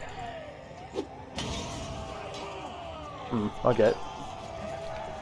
So hopefully what I should be able to do is there should be... There's no enemies down there, can I? Probably a bit ambitious, but nah. Can't hit the other wall from here. I mean, we've wiped out the enemy at this stage, so definitely a victory. We didn't take as many losses as I thought, but we definitely took a lot of losses. So we're gonna have to heal back up, and worse still, I've somehow lost my melee weapon, which is not great. I hope I get it back next battle, otherwise I'm gonna be in trouble. So I got a lot of renown and influence out of that, considering I actually didn't do that much. But I'm not gonna complain. So we managed to take that castle, and with relative ease, surprisingly enough. Increase entry to the castle. Let's wait here for a while. Sweet, so we've joined his army. It's not very big at the moment. It should hopefully go up. There should be some healing going on and things like that. Although it's not really going up, so maybe that is them at full strength, which is kind of bad.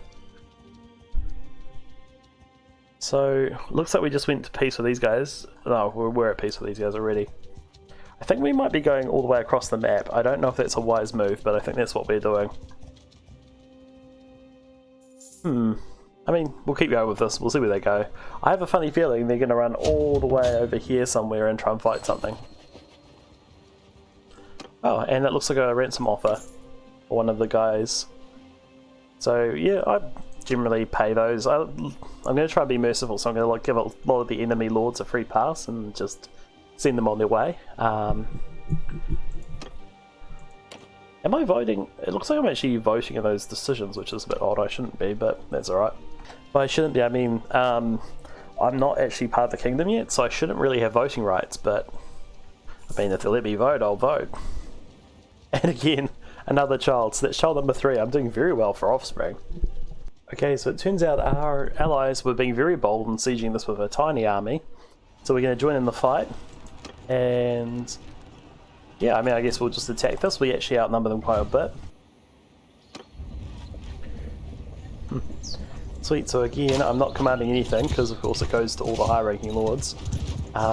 However, there's still opportunity for me to go off and get some kills. I just realised I also didn't check whether I actually had my melee weapon still. Apparently I didn't hit that. Yeah, unfortunately I think being on the horse just gives you a really bad accuracy debuff, and it's not very helpful in this sort of situation. There we go, we took out one of their archers. That looks like someone who might be a bit more valuable. Oh.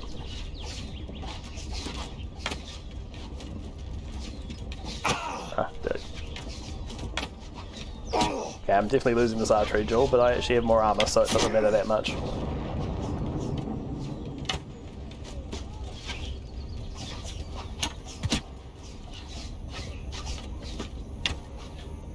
Trying to go for that headshot.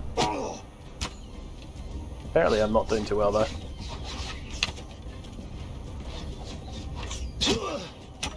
Oh my gosh, I'm still shooting too high. Well, he's dead.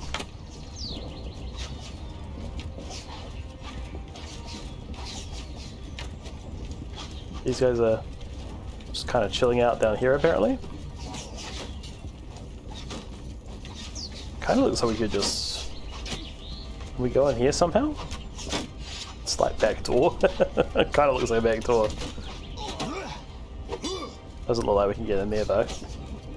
Which is a shame because that would be a very easy way inside the castle by the looks of it. What are we doing here? Just kind of grouping up on this side, are we? Okay, this is a bit awkward. It doesn't very much look like there isn't any ladders. There should be ladders somewhere. I must be wrong, but there should be. Okay, I'm kind of a moron. Apparently, ladders are just here and all my guys aren't using them, so I'm going to just try and maybe pick a few of these guys off if I can.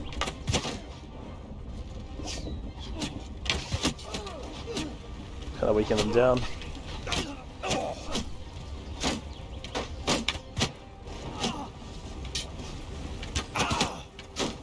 Oh, they can actually hit me specifically. Somehow I'm all out of arrows already. But I do fortunately have my sword. I didn't lose it last round, which is good. I don't know why we need these ladders. I actually feel like I could jump. Can I? I was really hoping I could just jump off the ladder and just run along, to be honest, because it looks like you could just run up them.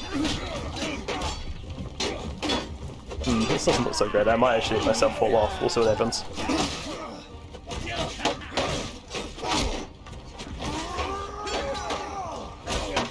Okay, there we go. I'm gonna wiggle myself into the side here.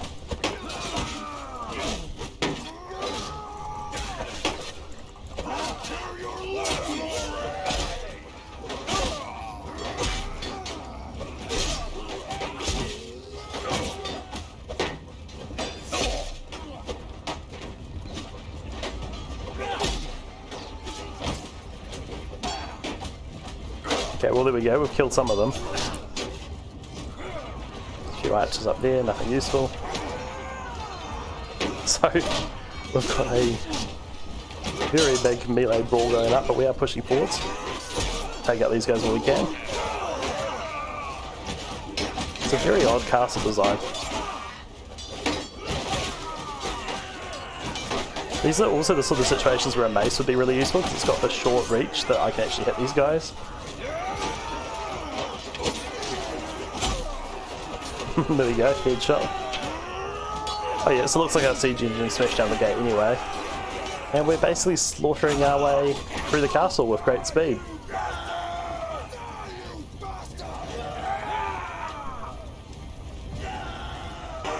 So, yeah, they're very noisy. So we basically kind of just like steamrolled straight through that castle with like minimal defense, which is kind of good. It's a very strange layout. I don't quite know why it's done that way, but for whatever reason, I suppose I should probably be taking half the stuff, but a lot of it's just trash. Yeah, that was a surprisingly weird layout, but it was also a very quick victory. And just like that, given birth already.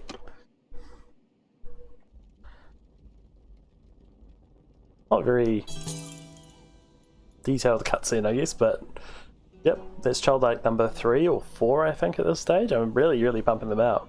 I think there's a limit of 5, like a hard limit, but there might be options for also extending that, who knows.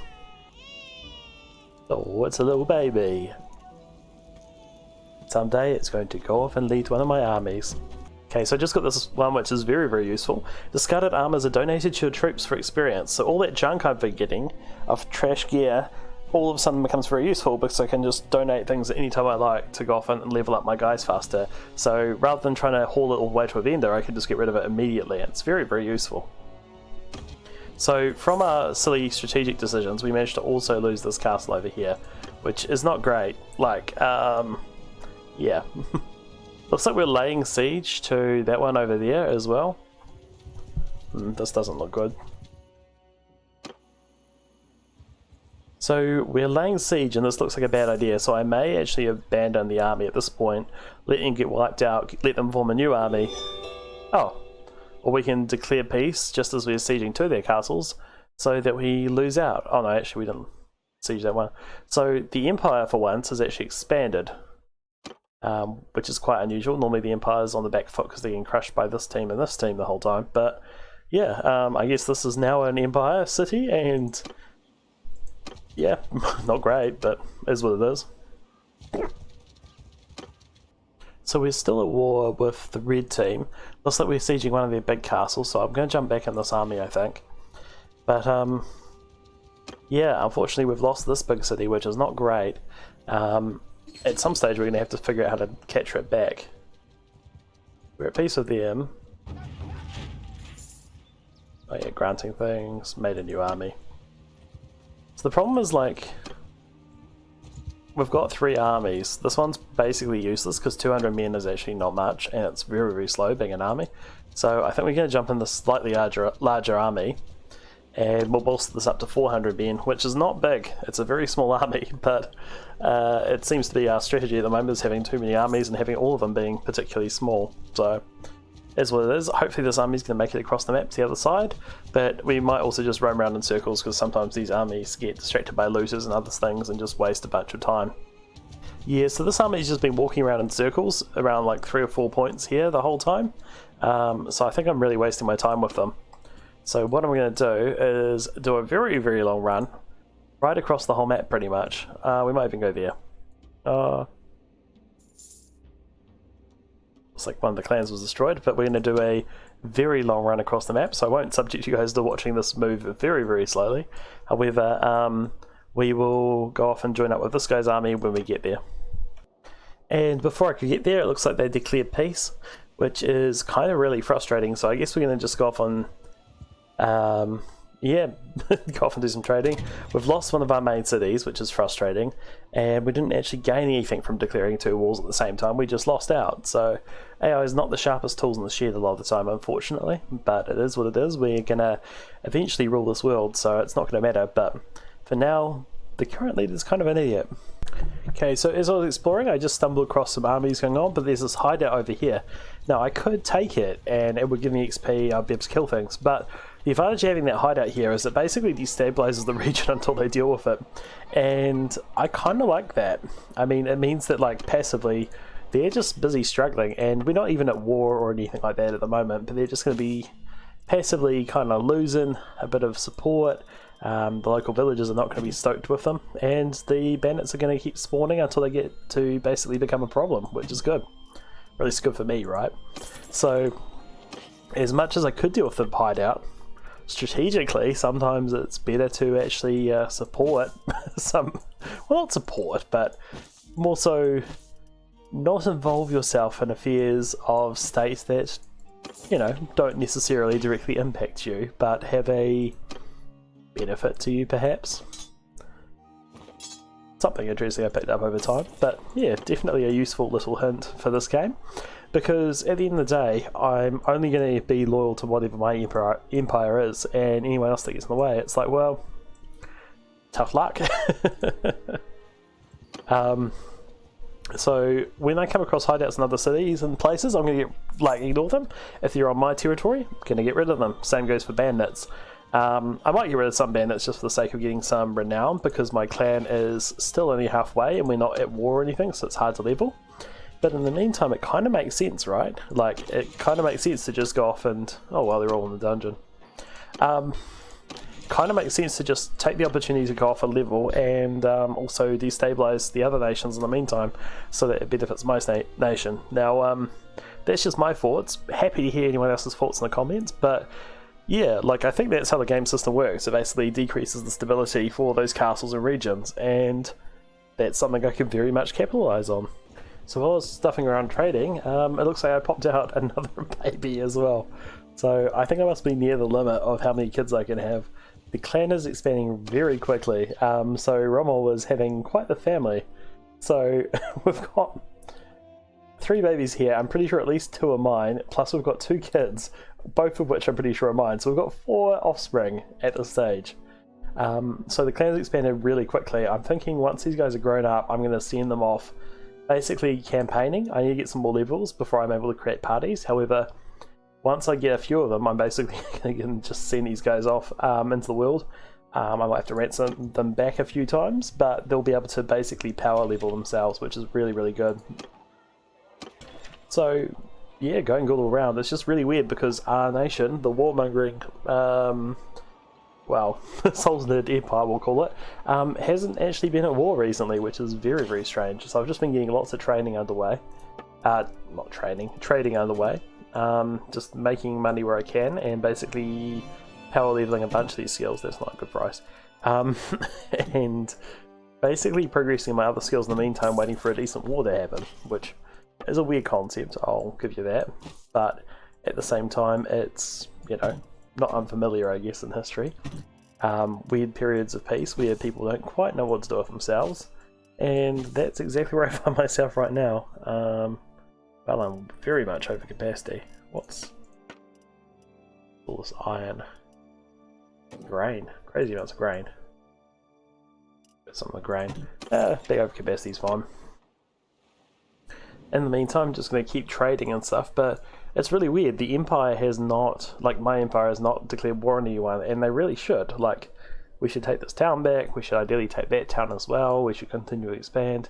I don't think we should really expand out this side. Strategically speaking, this is a nightmare to hold because we've got this narrow land passage, and it's very far away from most of our forces, so it kind of makes more sense to take over this side of the map first, and then progress over here, and hopefully take over before these guys eventually eradicate these guys. And for once, actually, the Vikings are having a really bad time. They keep having revolts, and it's revolts in some of their major cities too, which is quite bad. Like, yeah, they're actually struggling, and the Empire's actually doing quite well because these guys are doing poorly, because normally these guys will conquer this city and take them off them, and then also eventually take off this city, and they'll hold that city, and eventually take off that city. But it's kind of going the opposite way. These guys are doing surprisingly well. These guys are doing surprisingly well. We're not doing that great, but that's not unusual. And these guys are just doing average, and these guys are doing amazingly well because they actually still hold this town and most of their castles, which normally by now, like the Valadians or whatever they're called, are basically just starting to crush these guys. This one's normally held by them, and sometimes this one as well, or it's held by us. Normally this is held by us, and we've taken that city as well. Normally these guys have lost that city, or alternatively lost these cities, and they don't usually lose that city, but normally these guys are up in here. Empire's kind of contesting, but basically these guys are winning, and those cities are held by them, and these cities are usually held by the Vikings, but because they keep having revolts, they're not progressing the same way they normally would, which is quite unusual. I love how this game can surprise you. Like, you think you've kind of got it all figured out, you think you can see how the game plan's going to work, and then it's different every time, and things are slightly different. It's really cool. And I think that's one of the things that makes this game really special, is like every adventure is a unique tale. Rommel is having a very different experience to my previous characters, and I kind of love it, you know? Like, you just have these unique battles and experiences and stuff, and it's all about your story and you making your kingdom and all the strange things that happen in the background, and it's kind of awesome, you know? And I'm not going to say it's a perfect game. I can think of so many improvement options, and if the devs are interested, I am more than welcome to provide feedback with nothing in return, like I've done for games like Phasmophobia and other ones, where they've implemented some really cool ideas, like kind of like champions, I guess, which some of them were community ideas, some of them were my own, but I just love seeing games come to fruition, you know? Anyway, I'm going to shut up now and go back to trading, because apparently my empire is amazingly peaceful right now, and I don't know how to deal with that. Oh, that's cute. So that's my wife with a little baby again. So same baby, I just hadn't clicked the tab, but it's kind of a cute little animation. I love that they actually went to the effort of making all these little animations to kind of like personify these events and make them special, because in the original game it just kind of happened. These were pop-ups and it didn't really matter, I think, from memory. I might be mistaken, who knows, but it's kind of cool, you know, like it kind of gives a bit more character to your clan and your character and everything else. Like, you know, he's here seeing his, well, I guess third-born child, fourth-born child, and being really sweet. He's also kind of a giant, just putting it out there.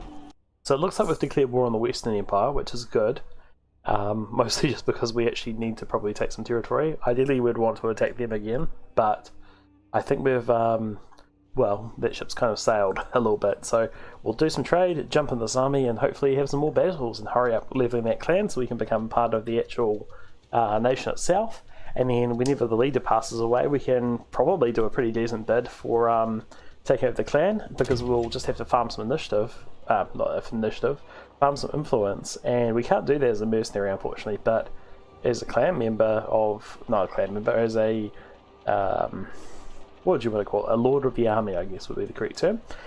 We're actually able to farm a bunch of influence and ideally save that up and put that forwards for when they try and elect a new leader. And in the meantime, we just want to try and get as much influence as possible. So we want to level up that charm. We want to try and do favours to the lords if we can, which is something I haven't done great at, but we need to do more of. And basically just try and make our clan influential enough that we can become leader once he passes. So I didn't realise this, but we were part of a mega army. Like, it's not that big. I've seen way bigger, but this is actually the kind of army... Wow, they attacked us. Apparently this is a balanced fight, even though we've got significantly more, so that's interesting. I guess we're going to have a battle here and see how it goes. But I was going to say we were part of a very big army. Like, this is kind of the minimum size you really want for an army. And I'm kind of amazed they attacked us, but this could go either way, I guess, so we'll see how it goes. Okay, so in this surprising turn, we're actually getting the horse archers, so we've actually advanced enough in the clan that we've actually got the ability to command other units. This is a big win because basically we can now actually see about getting a decent amount of kills and stuff, which will help. Also, apologies if I'm slurring my words a little bit. We've just came back from a party and yeah, came back playing some Battlelord, but may have ever had a few beverages and a good time. So you know, gotta live life outside of YouTube. It's kind of vital. Okay, so it looks like the enemy army is kind of split. They've got two lots of forces. They've got lots of ground troops.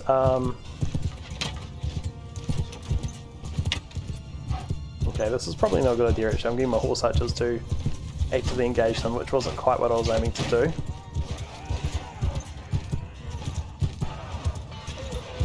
Uh-oh. Okay, I may have stuffed up. Maybe you shouldn't have put me in charge of the archers after all, because apparently I've managed to get half of them slaughtered, which is not good. This is not a good start. We've lost some very good units. Shoot. Okay, not off to a good start.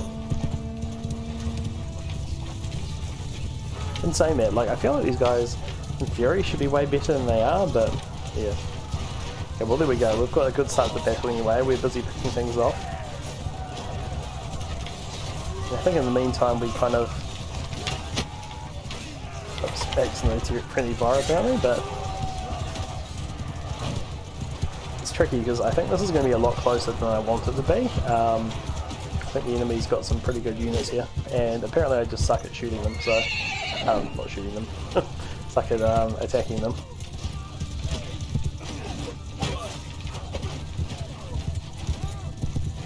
So the good news is my champions are lifting up, but the bad news is not doing that great in the grand scheme of things.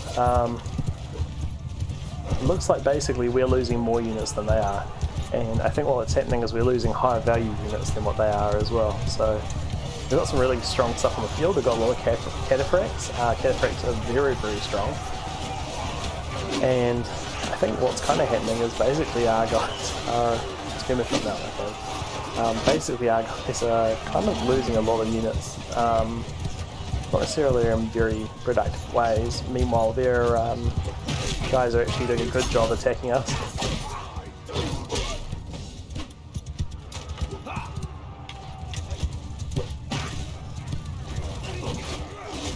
Yes, charge, Rommel, charge. To be honest, the AI kind of just gives you the same sort of commands over and over again, but not necessarily a bad thing.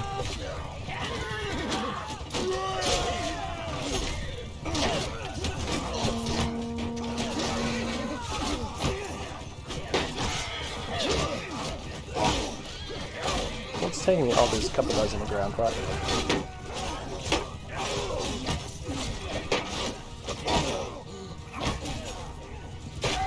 So this battle's surprisingly close, but I feel like we're still winning, and as long as we're winning, right?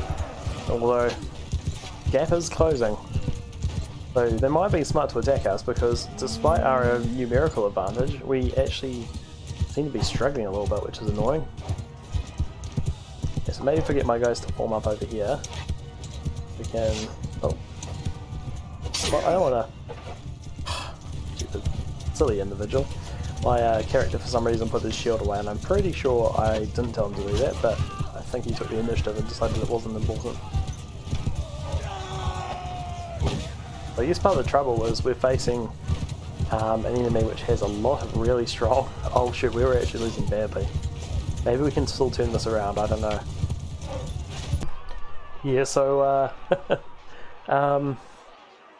not great. Looks like we're going to have to surrender these guys. So we're going to be captive. So we lost all our forces and we lost a decent amount of money. Well, not really, but we lost all our trade goods, which is a real pain in the backside. So, not great. We're going to see how long it takes before they release us, but it looks like they have two huge armies. I'm surprised the Empire is actually able to field 2,000 strong armies. Apparently, one of my guys got 26 points in charm somehow. I don't know how that happened, but I'm going to catch it again, I think. Literally just been freed, and I'm going to be attacked again. You're not...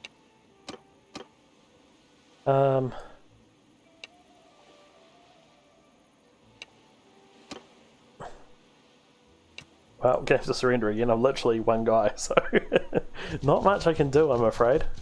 So my forces are scattered everywhere. I'm captured by the enemy. I've lost my army. Not great. Not a great situation to be in. And I guess these guys are going to siege that tower, and unfortunately, because my army on my team is spread so thin, I guess we can't really do much. Like, the Empires actually looks like it might crush us. That's a crazy amount of money, and I don't see any benefit of getting out earlier, so we'll just keep waiting, I guess, and get out for free eventually when they get bored. So I don't know what's going on, but one of my allies somehow is getting heaps of charm the longer we wait. So I'm just going to keep waiting, and power level is charm, I guess. It looks like the team I have batted for is going to be a losing team in this fight, basically. So I'm half thinking maybe I just turncoat and join the Legion. Like, I hadn't intended to be part of the Empire, but, like, damn, there's a big army. They're fielding some massive armies, and, I mean, I kind of am tempted to just join my favourite team, the Valadians. But maybe I should join the Empire. I don't usually, but it seems like this game is actually going in their favour, and they might be the stronger one to go with. The only problem is I've kind of positioned myself to ally up and take over this clan down the bottom. The problem is, of course, that we're basically gradually being like kind of wiped off the map. So, yeah, guess we're going to escape captivity as my one dude. I don't have anyone in my party. I've lost all my team, which is really frustrating. So I now have to basically make my way back to where everyone is. So this person's regrouping with me. These ones are staying in Rositz. I don't know where that is. Okay, that's miles away. But I might have to just kind of retreat in that general direction and get troops as I go. I don't know if we're actually going to be able to stop these guys, as crazy as that is. I could recruit some randoms. What a crazy situation I find myself in. Like, actually, this is kind of nuts. Get myself some food. With a small army of basically militia. We don't have any trade goods. I guess this is kind of a big low. Yeah, so we're in a really bad position. A lot worse than I anticipated. We have basically lost everything, which is not great. Take that one. Yeah, kind of basically lost everything, which is not great. We've lost all our troops, we've lost all our trade supplies, and we somehow have to make our way back up. But honestly, like, this just seems like a losing team to be on. And part of me is like, should I pick the winning team? Like, I don't know. Let me know in the comments anyway. This is going to continue regardless, but if you think I should have changed here and picked the winning team and joined the Empire or the Valadians, I keep saying their name wrong, yeah, let me know. I'm actually quite keen to see what people have to say. I'd really love to have some kind of discussion and see what people think. We're in a bad position, basically. I've lost pretty much everything fighting for this team. So, yeah. I don't know. We'll see what your opinion is, see what you think. I'm not even sure how to get half my guys back, which is half the problem. And hopefully the rest of my allies are kind of going to come back to me, but I actually don't know what happens to half my clan members, because most of the time I restart if I lose a battle like that. But this time I'm basically going to commit to it and see how it plays out. So, contrary to losing, we have managed to somehow get a surprising amount of additional perks, which is kind of good. Like, these guys are leveled up, which is, I guess, positive overall, right? It is mildly infuriating, I guess, that we lost, but at the same time, I don't think there was much we could do, and it would have been good to be able to just bail on that, I guess, but like, there is some charm in the fact that I had to go back between all the different places, get all my companions back, recruit troops, somehow end up with too many troops, and basically start again. I think that's part of the fun of the game, really. Like, it sucks, but it's also kind of awesome. Like, you really... yeah, you don't necessarily want to lose, and I don't fault anyone who decides to, you know, go off and save scum. Like, I don't think there's anything wrong with that. It's a single player game. You got to play it however makes you happy, however you enjoy it. However, in saying that, I think it's also kind of, you know, a lot of fun to go off and lose in some of these games and have a disadvantage, because that's where the real story lies, and somehow Rommel is going to have to recover from this massive loss.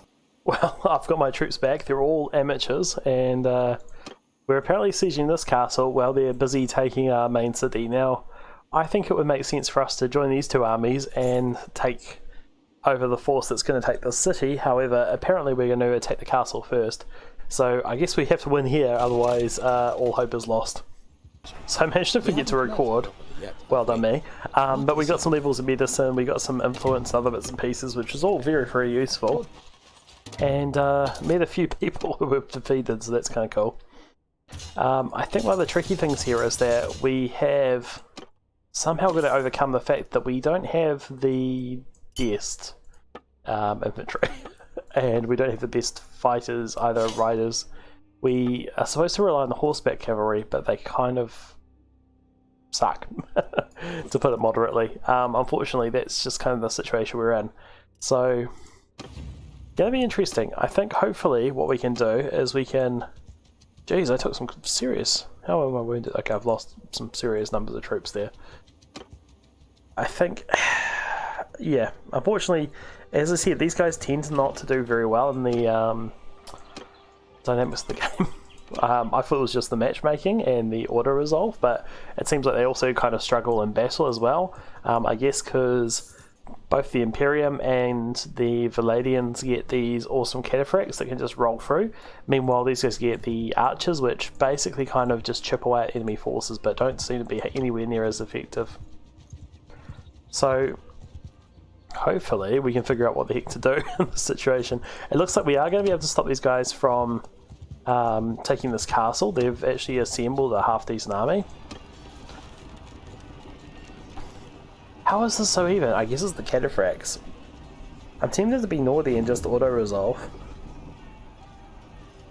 Apparently cavalry and archers get a large bonus. I think we've mostly got melee. Do we fight this out? Do we risk it? I suppose either way we're going to stop them from taking the town, so I guess we'll fight. Okay, well, we've got a sizable force. Yeah, funnily enough, they didn't give me any units to command after the last loss, which is not surprising. Yeah, I think unfortunately surrendering has certain disadvantages to it, but, you know, it is what it is. As I keep saying, it is what it is. But I'm not sure if the spell's going to play out. The cataphracts are able to really absolutely slaughter my forces, and it doesn't seem to take them that much effort, unfortunately. Like, they just kind of like steamroll through the middle and take out the majority of our guys without much effort, which is not good. So they haven't fielded their cataphracts yet. It looks like they've got a small contingent of horse archers, or just I think they're cavalry. But basically the majority of their forces are all over there, hitting arrows at me. Which is kind of terrifying. Okay, there's their horse archers.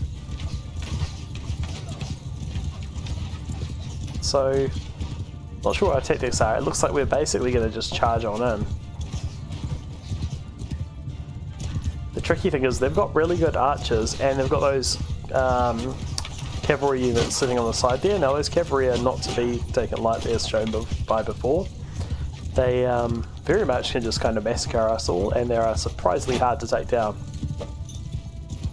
And I'm also not particularly great at chasing these guys down either.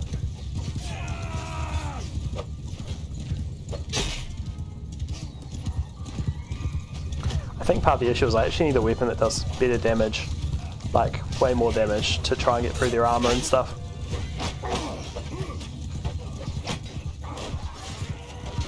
Yeah, like I'm doing 2 damage to their horse's armor, which is not great. Looks like we've already lost a decent contingent, and it's mostly due to those cataphracts. They're just absolutely slaughtering against our cavalry. Looks like our infantry is charged in against their infantry, but is losing quite a bit. Apparently took that guy out somehow, which is not... Well, not something I was expecting, but that's alright. I feel like this is going to be another victory for their forces, unfortunately. If we can take out the cataphracts, which seem to be like the majority of their fighting potential, we might just stand a chance, but it seems unlikely. There is some rougher scenery, I guess, this time around, so maybe we can like get in there and I was gonna say maybe we can get in there and inflict some losses on their cavalry, but they actually seem to be doing pretty well even when they're stuck against the wall like that.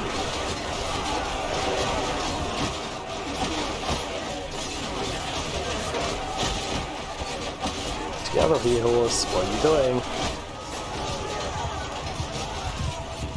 Yeah, I think we're gonna lose this again, even though we had superior numbers. Kind of wish I had auto-saved so I could auto-resolve, but I think it might be another defeat, unfortunately.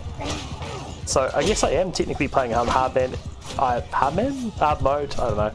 Iron Man, that's what I'm looking for. I guess I am technically playing on Iron Man mode, even if I hadn't intended to.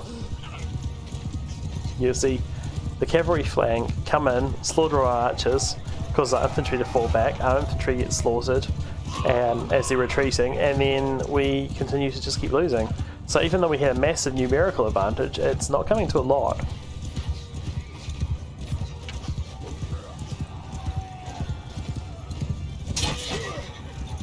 Yeah, like I'm barely hitting their horse too, which is kind of annoying. Oops, sorry horse.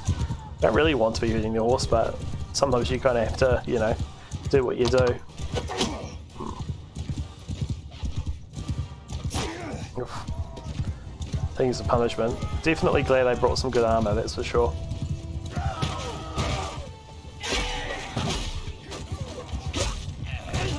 I guess part of it is they've got lots of tier 4 and tier 5 units, and we've got basically none because we lost pretty much all of them through a series of rather bad maneuvers. I still can't believe that they've got like the numerical advantage where they know they will win, even if they are outnumbered by like, I don't know, 20%. Because they took that fight even though they were outnumbered by 20%, which seems pretty crazy. I'm just not hurting them, eh? And look, like we're losing again, and we're probably going to lose this. It's crazy. Yeah, game's not great for balance, we'll put it that way.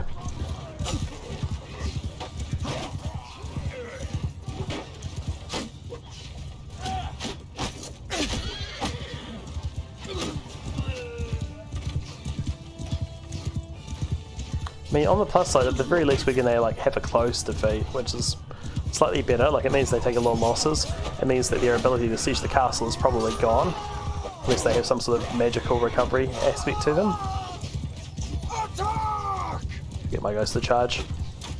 This is all the time where they can potentially get some kills. We are somehow still coming out slightly ahead again, which is kind of crazy. I guess maybe we had a wave of reinforcements come in or something.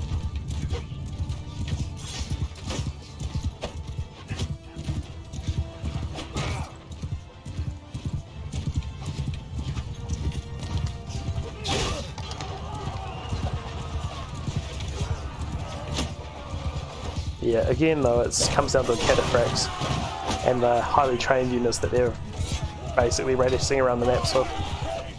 So these infantry on the ground aren't that dangerous, like they're good, and they're winning against our kind of untrained guys. But the cataphracts are just probably able to take down like 3 guys for every 1 that they lose.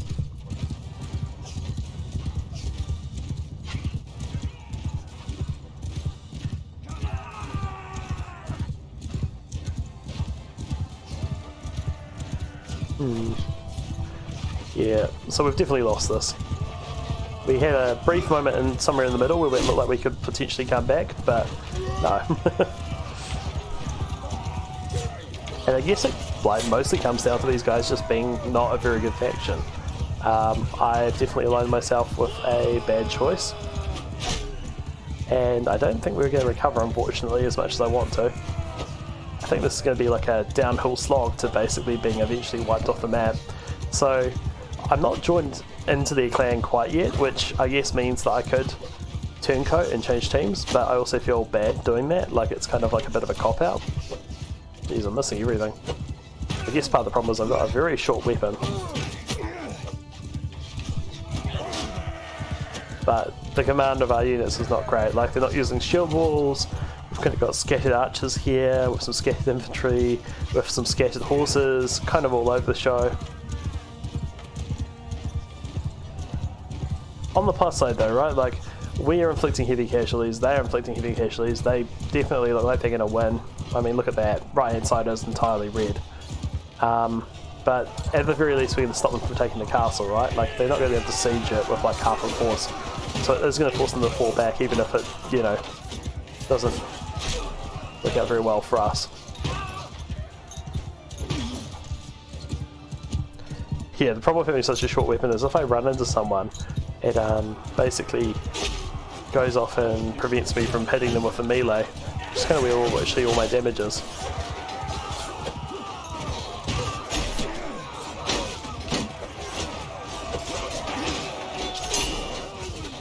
And I'm very low on health, unfortunately, so I'm probably going to get taken out soon, or alternatively, going to have to retreat and just kind of plow through them with my shield up and hope I don't take any more damage. But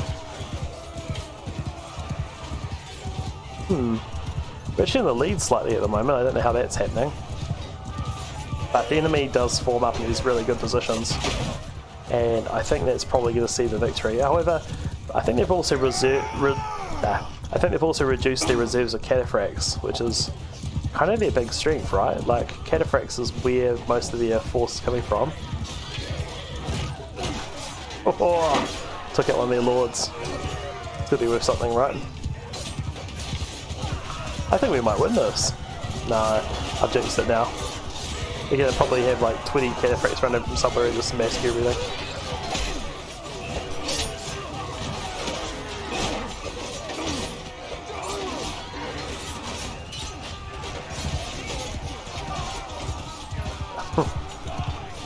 Oh yeah, there we go. Yep.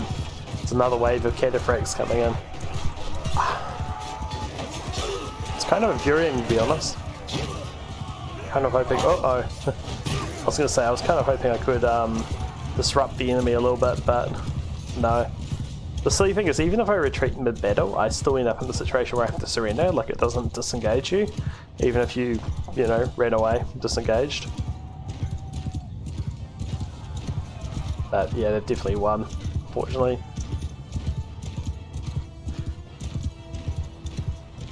So we're now getting some kills, which is kind of cool. And we've got this big bulk of forces which are about to clash with their big bulk of forces. So there is a chance. But again, I think it just kind of comes down to these cataphracts, man. Like, how do you deal with something that just has great armor, great speed, really big damage? Oh, yep, there we go. As I said, really big damage, and it's very hard to kill. It's kind of the best of everything. It's the only downside is they're expensive, but yeah, it doesn't really care that much about the expense, so yeah. Alright, let's fast forward, see how this goes. We're actually doing okay, we're doing terrible, doing okay, terrible, okay, okay, terrible, okay, terrible, terrible, terrible, terrible. Okay, terrible, okay. I mean,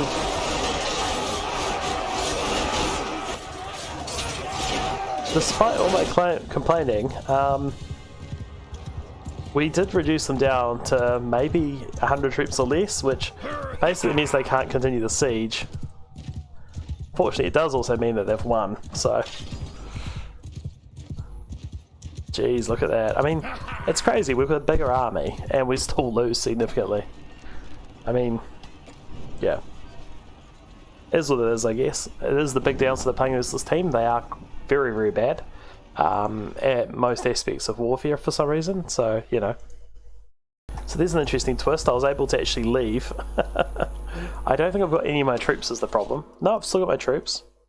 Still got my heroes. Still got my prisoners. Okay. Well, let's upgrade all of these guys. So everyone is wounded right now, right? So that's not great, but it's actually a surprisingly good outcome somehow. So we'll run back here. And I think somehow they actually won that battle, even though we previously got surprisingly stomped in every aspect of the fight. Oh no. He's running away to let these guys die. That's kind of good. Not really, I'm actually totally joking around that. and at the last moment they despawn after I get there. Still, we'll join up with them. Looks like we're going to be able to get some points in medicine. That was kind of stupid. You're not surprising there's no one to recruit. We'll get rid of our leather, make some money while we can.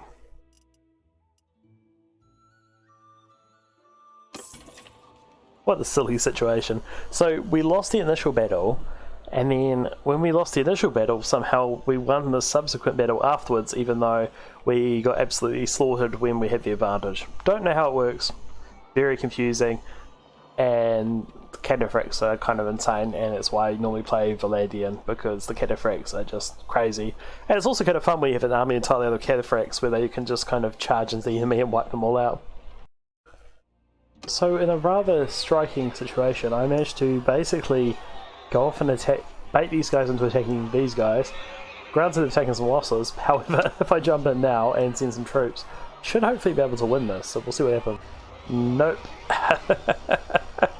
Oh shoot, this is actually ridiculous. I think I need like 2-to-1 odds or something crazy.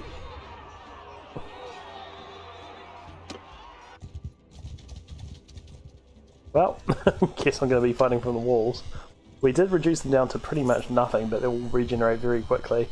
It's kind of crazy that they can just kind of like consistently win every battle with very little effort.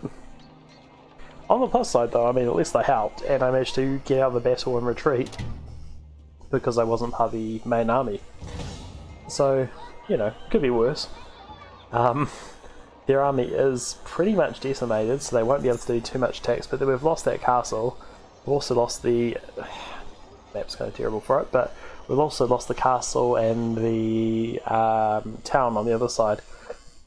So it looks like we're going to really struggle at this rate, unless basically the Empire starts getting attacked by other teams. However, it just kind of doesn't seem like they actually are going to at this stage. It's kind of crazy. Like, look at it. So...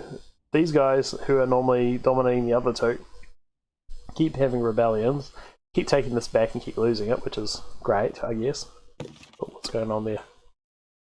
Why can't I rotate it? There we go. And these guys seem to be just chilling out and attacking us every now and then basically just chilling out. These guys are chilling out and attacking us every now and then chilling out. It's just... the game does not seem to be playing in my favour, we'll put it that way. We'll put it that way. The game is not playing in my favour. Rommel is having a rough time in Africa. So, just about walked into that. Managed to regroup and get my forces back. Seems like they've sent another massive army. I don't know what happened to their other army. Maybe that's the same one, but if it is, they regenerated very, very quickly. I thought we would be able to take them by fighting them where the odds were slightly in our favour, and that's not the case at all. Looks like they're going to go off and wipe out another army, and I think this time I'm just going to have a break and not be involved in that. Yeah, we're just doing terrible. We're being wiped off the map, I guess. Which is never good in any situation. So, I guess we're kind of just going to have to see about what we do here. How do we put this? Well, we're just not doing well. We'll put it that way. Our horse archers just kind of suck. They don't help in the auto resolve, and they don't seem to help in the battle either. Enemy cataphracts absolutely just kind of charge straight for our lines and massacre our troops. It seems like we need to have at least kind of like probably 1.5 times the enemy force to win a battle, which just isn't really feasible. And yeah, unfortunately the balance is just a little bit whacked in this game. So maybe I do, end up joining the Empire, or maybe I end up joining the Valadians, but it's seeming less and less likely that I'm actually going to commit to this particular team. It almost seems like I should try and basically find someone to ally up with. Possibly the Empire, actually. It seems like a game where the Empire might win. They haven't lost any of these major towns, which is kind of crazy. The Vikings at the top are having a terrible time with rebellions. This team here, the Valadians, are not doing anything and just chilling out. Sort of the same with the, whatever you call these, the Britons. They're just kind of chilling out, not really doing much at all. And then the Genghis Khan hordes on the other side aren't being slaughtered, weirdly enough, but they have taken the city, but otherwise aren't doing much. So it seems like this is a losing team, and I should probably ditch them, to be totally honest. the difficult situation. Basically, town up here is being sieged. We've obviously lost this one over here. We're kind of being squeezed into this little area here, and not doing very well, we'll put it that way. So I'm in a funny predicament. I obviously want to go around and try and recruit troops where possible. I'm already as big as I can get, unfortunately. Now, one of the things I want to consider doing ideally is creating a new party. However, we need to get to another clan tier. So once we get that, we're probably going to dump most of our heroes all in one army and try and kind of power level them as much as possible. It will mean that they'll get captured and we'll have to, you know, free them up and stuff, but they'll level up really fast on their own, which is really good. I mean, we've got a good gold reserve to work with too, which is nice. But in the meantime, we're kind of in a really difficult position. I mean, we can try and do some tournaments, we can try and do some quests and stuff like that to try and basically progress our charm and relationship levels and stuff, but that's going to be a slow path. I think at this stage what we really need to do is we need to try and get some like kind of sneaky little pick-offs, see if we can kind of catch the enemy out in some unusual situations, and hopefully we can basically go off and find a enemy that's smaller than us and eliminate them, or jump onto an army that's big enough that we can start winning some of these battles.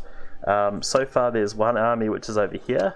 Looks like it's 300 troops. I'm pretty sure this is under siege by 1,000, so I don't think it's going to be able to do very much. So we're going to wait for another army and basically, I guess, roam around in the meantime and see what we can do. Okay, so yeah, 700 strong over there. Looks like these guys are sieging that instead of defending the castle, which doesn't make any sense, but we're going to run with it anyway. So at this stage, I guess we're going to try and fight this, join the continuing siege, and attack and get some kills and everything else here, and then after we've done this, we'll see if we've got enough guys left to try and take the town.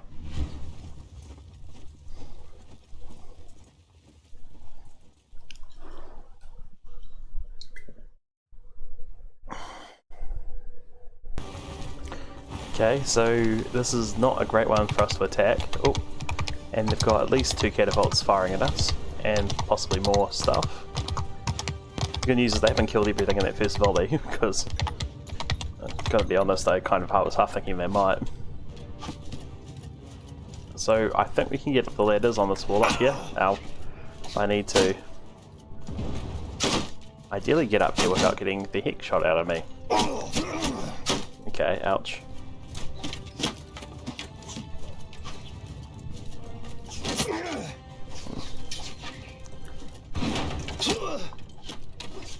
Oh my gosh. Okay. Oh my gosh. Not having any luck with the javelins, that's for sure. Okay, there's one. Goodness.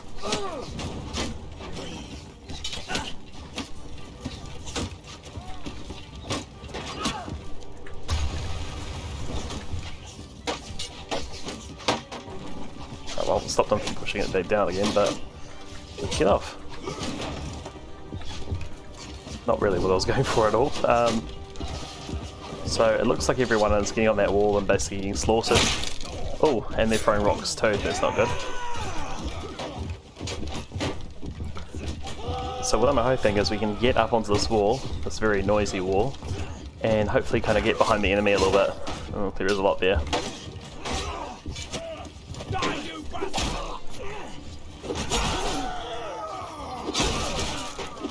And the recording software is struggling a little bit. I'm sorry if there's any stutter here, but unfortunately technology becomes a problem again. I'm going to get killed at this rate. Oh my gosh. Nah, I'm dead. Got absolutely massacred. The fact they can attack through each other means that in those situations it's very hard to hit them, but it's very easy to hit you. It's kind of a bit of a fault with the physics in this game. I think we're going to lose this, but we'll see how this plays out.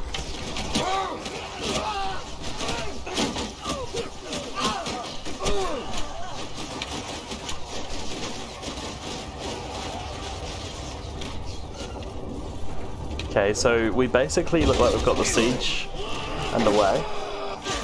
We've got a few guys on the walls who are doing something. Oh, he's dead. Looks like he's being kind of useless. And the second wave of troops is coming in. Oh, don't know why the game randomly paused itself. So I think the catapults fortunately are out of action at this stage, which is good because otherwise that group would probably get decimated, especially in the tight formation. Looks like we've gone into this castle gates almost. Yeah, probably not the smartest move standing there. It looks like another group of archers who are just doing nothing. Maybe I was in charge of these guys and they didn't know. I don't know for sure, but they definitely don't seem to be doing much. Okay, seriously, I would like to get someone who's actually in the action doing something. Oh, here we go. Yeah, so we've got a... Wow, that was quick.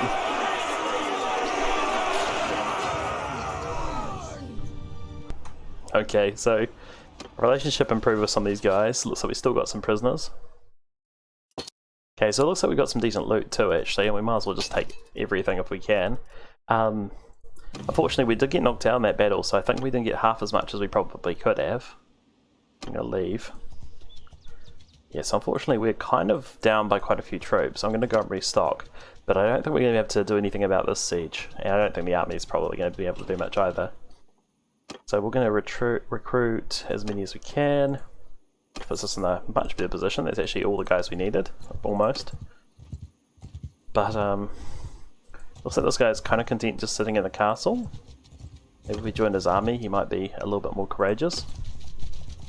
Okay, we're running in the opposite direction. That's something. Well, we are pumping out kids. Oh, I'm going to leave the army as soon as possible. Why are you... Sometimes it runs in the opposite direction where you're clicking after you leave an army. It looks like he's going to get caught there and killed. They're going to come back and take that, and it looks like they're going to take that as well. So we're in a really, really bad position, like to the point where I'm kind of rethinking whether I even want to continue playing as this team. They don't seem to be very competent. And they don't seem to be fielding very big armies is half the problem. Well, we've got a battle going on there. I don't think we're going to be able to do anything about that either. Want to be careful sitting anywhere near here, mind you. But I'll report back in shortly, I guess, and hopefully by then something will have happened. You know, weirdly enough, this might be the first time we actually see the Empire like actually manage to expand anywhere, because normally they just get wiped out, but they haven't done much to them. They haven't wiped out those guys yet, and no one's taken this castle, and they're actually taking a good chunk of our land so far. So might be a bit unusual. We'll see how this one plays out. I like this game for that, actually. I really like the fact in this game that you can play it 1,000 times and every time it'll be slightly different and something strange will happen, and that's kind of a lot of the fun, to be honest. Okay, so it looks like they're fielding another tiny army. 200 troops is not going to cut it. I guess we can connect onto this and maybe it doesn't get wiped out, but we're in such a bad spot. Like, I can't get over how small the armies this team is fielding are, and also just how little opportunity Rommel actually has to do stuff for this match. It's kind of bizarre. Normally by now we've like conquered part of the world. Okay, so this is my kid, and apparently he's starting off with 100 riding, which seems kind of crazy. I guess we're going to go for some points in social. That seems like a sensible idea. The rest of these so far are not that useful. We could give him even more riding. Crafting a weapon gives him siege skill. Siege skill is probably useful, and it looks like we also got points in medicine and steward, which is actually really good. So this is potentially going to be like our next character when this one passes away and dies, because unfortunately they don't live forever, and I think we're in for a long game at this rate. Okay, so we join onto this army. It's actually grown a little bit, but yeah, I don't think we're going to be able to do much. I don't think standing here is a good decision either, but we're just going to play it out and see how it goes. Actually, got 800 or so troops. If they... yeah, the defenders aren't doing very well. We're going to need these numbers to get way down before we stand a chance of attacking anyone, and unfortunately with them grouped, I think you attack both of them at once, so... Oh, we could have enough. This is going to be close. We might be able to. The thing is, I feel like, because of the difficulty I'm playing on, yeah, okay, we'll give this a go. Let's see how this works. Okay, so interesting enough, we got given the horse archers. Stay close! So this will be interesting. I'm not sure really how to use horse archers for good effect, because for the most part, they seem to kind of just fire arrows and die. I'm hoping we can kind of use them to flank, maybe, but yeah, not huge confidence, I guess. So I think the enemy, yeah, there they are. They're all formed up over there. What the heck? Oh, they're all the way back there. Well, maybe we can get some kills on these guys. Might be the way.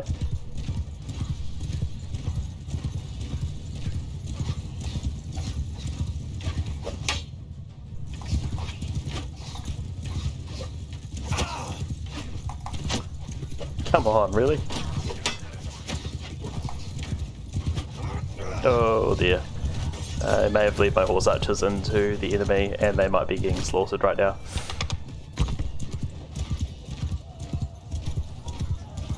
Well, they killed one. And I lost one. 3. I lost a lot. It's not good. And look, here's all the cataphracts. These guys really hurt.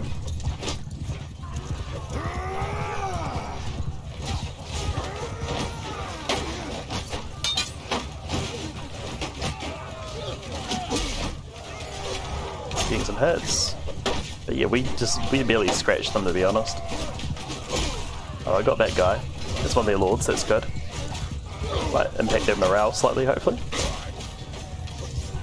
Yeah, look, I mean, I don't know if I'm hitting them with a stick, but really should be trying to use the pointy end.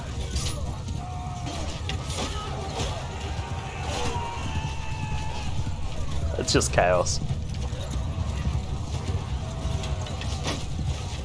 Now, why on earth is he sending those sorts of messages with a smiley face, honestly? Yes! Get a freak down.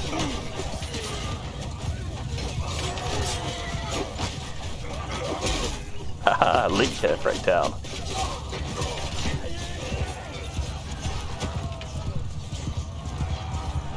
So, battle's going kind of even at the moment. I think we're kind of losing though. Cataphracts are definitely hitting us hard.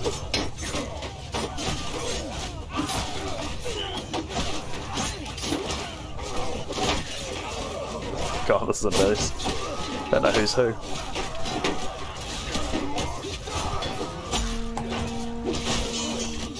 Got one. Really? Striking straight through them, apparently.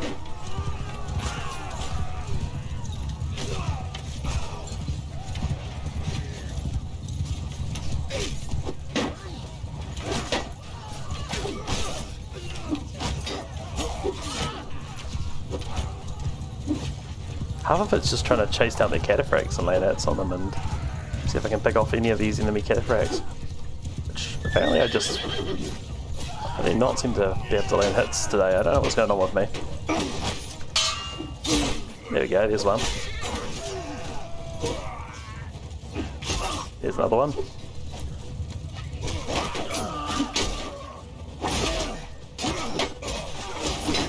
Oh, heat beaten out of me.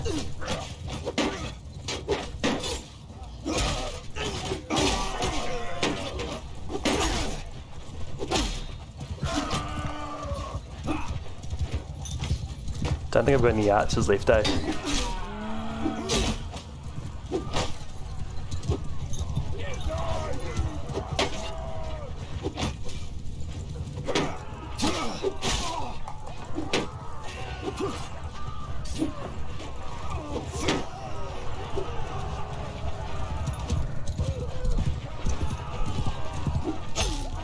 They're a lot faster than me, but I have any kills.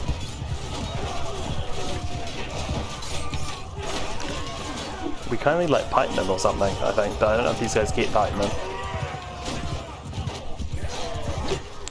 Oh, really?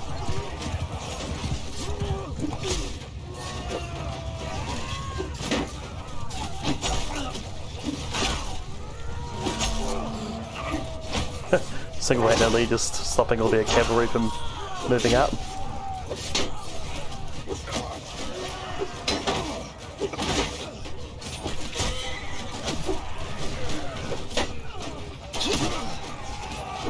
Oh, the archers are definitely hitting me hard.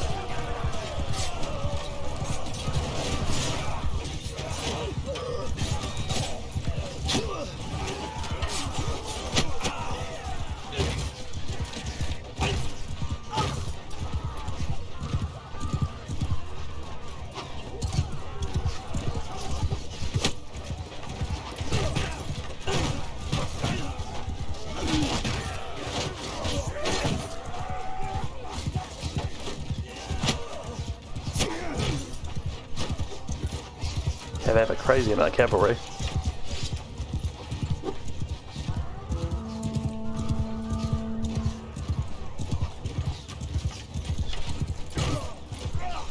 Try and distract some of these guys. Oh no, this is not going to go well. Ouch. Okay, I'm one hit.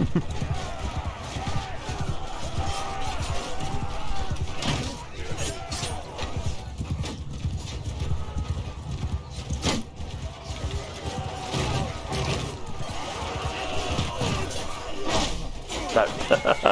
So I've been to charge through there, but I don't think I can. Yeah, it's not looking good.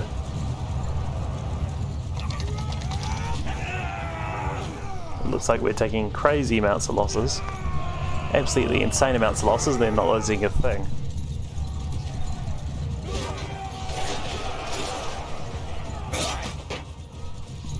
Oh. So out of nowhere, it's kind of evened up a little bit. I don't know how that happened, but it looks like we've actually kind of balanced out some of the fighting. Looks like the enemy's got a lot of those hard, like serious archers out there, which are a problem. I think we're still probably going to lose this, but we've actually made a bit of a comeback.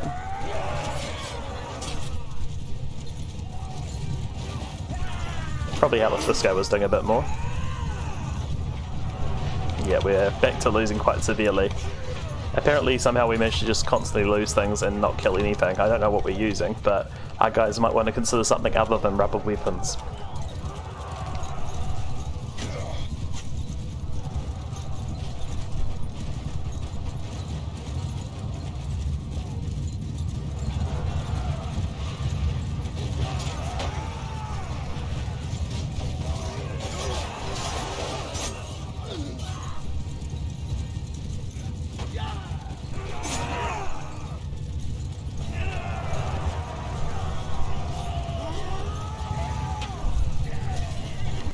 Yes, I don't know how that happened, but we definitely got massacred. Smaller army absolutely slaughtered our larger army. Our cavalry didn't achieve anything. Our infantry very much didn't achieve anything. I think because these guys don't have shields, maybe they're kind of useless. But it very much feels like I need an army at least twice the size to stand a chance of fighting, which is the problem because the AI does not seem to be of the same persuasion and seems to think they can fight a equivalent sized army. Yes, I mean look at that, that's crazy, right? I know it's two armies, but it's still crazy, just like we got slaughtered very hard. Cool, so it is going to allow us to fight with a tiny army against their massive army. I don't know why this is, I guess these are the guys that retreated, but they didn't achieve anything by retreating, so we're going to send troops, let them all die. And yay, I'm a prisoner. There's not a lot I can do about this, unfortunately. I am playing in a manner where I can't save scam my way out of it, so we're going to spend a bit of time as a prisoner. Basically, yeah, they're going to throw me in the dungeon of their new city and continue to take over the rest of the country, and I'm basically just going to kind of sit here, I guess, and wait. I can try busting out, but, like, don't really know if there's that much point. It's very much looking like I'm just going to have to abandon trying to be part of this nation because they really aren't accepting it. Whoa, they want an absolute fortune. Let's refuse. I think I value my money and I don't gain anything by getting out early. Especially not if I'm giving away so much money that it's going to basically set them up for the rest of the game. So they're going to just win regardless. Like, that's insane.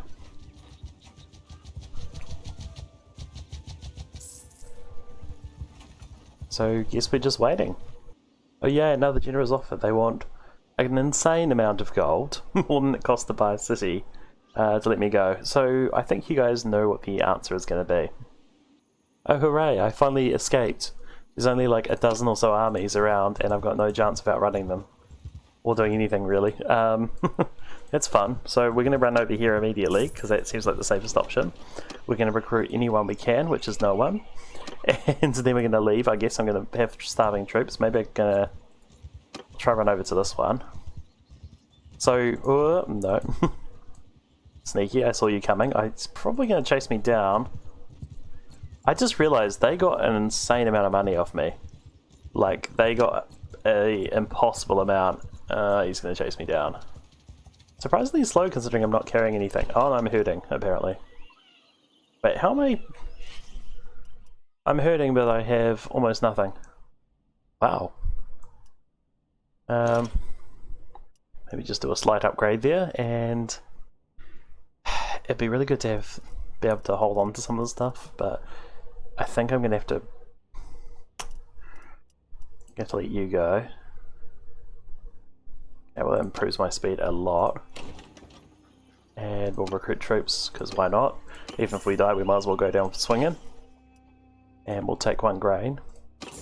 Probably could have held onto the horse, actually. Am I now fast enough to run away is the question. Yes. Good.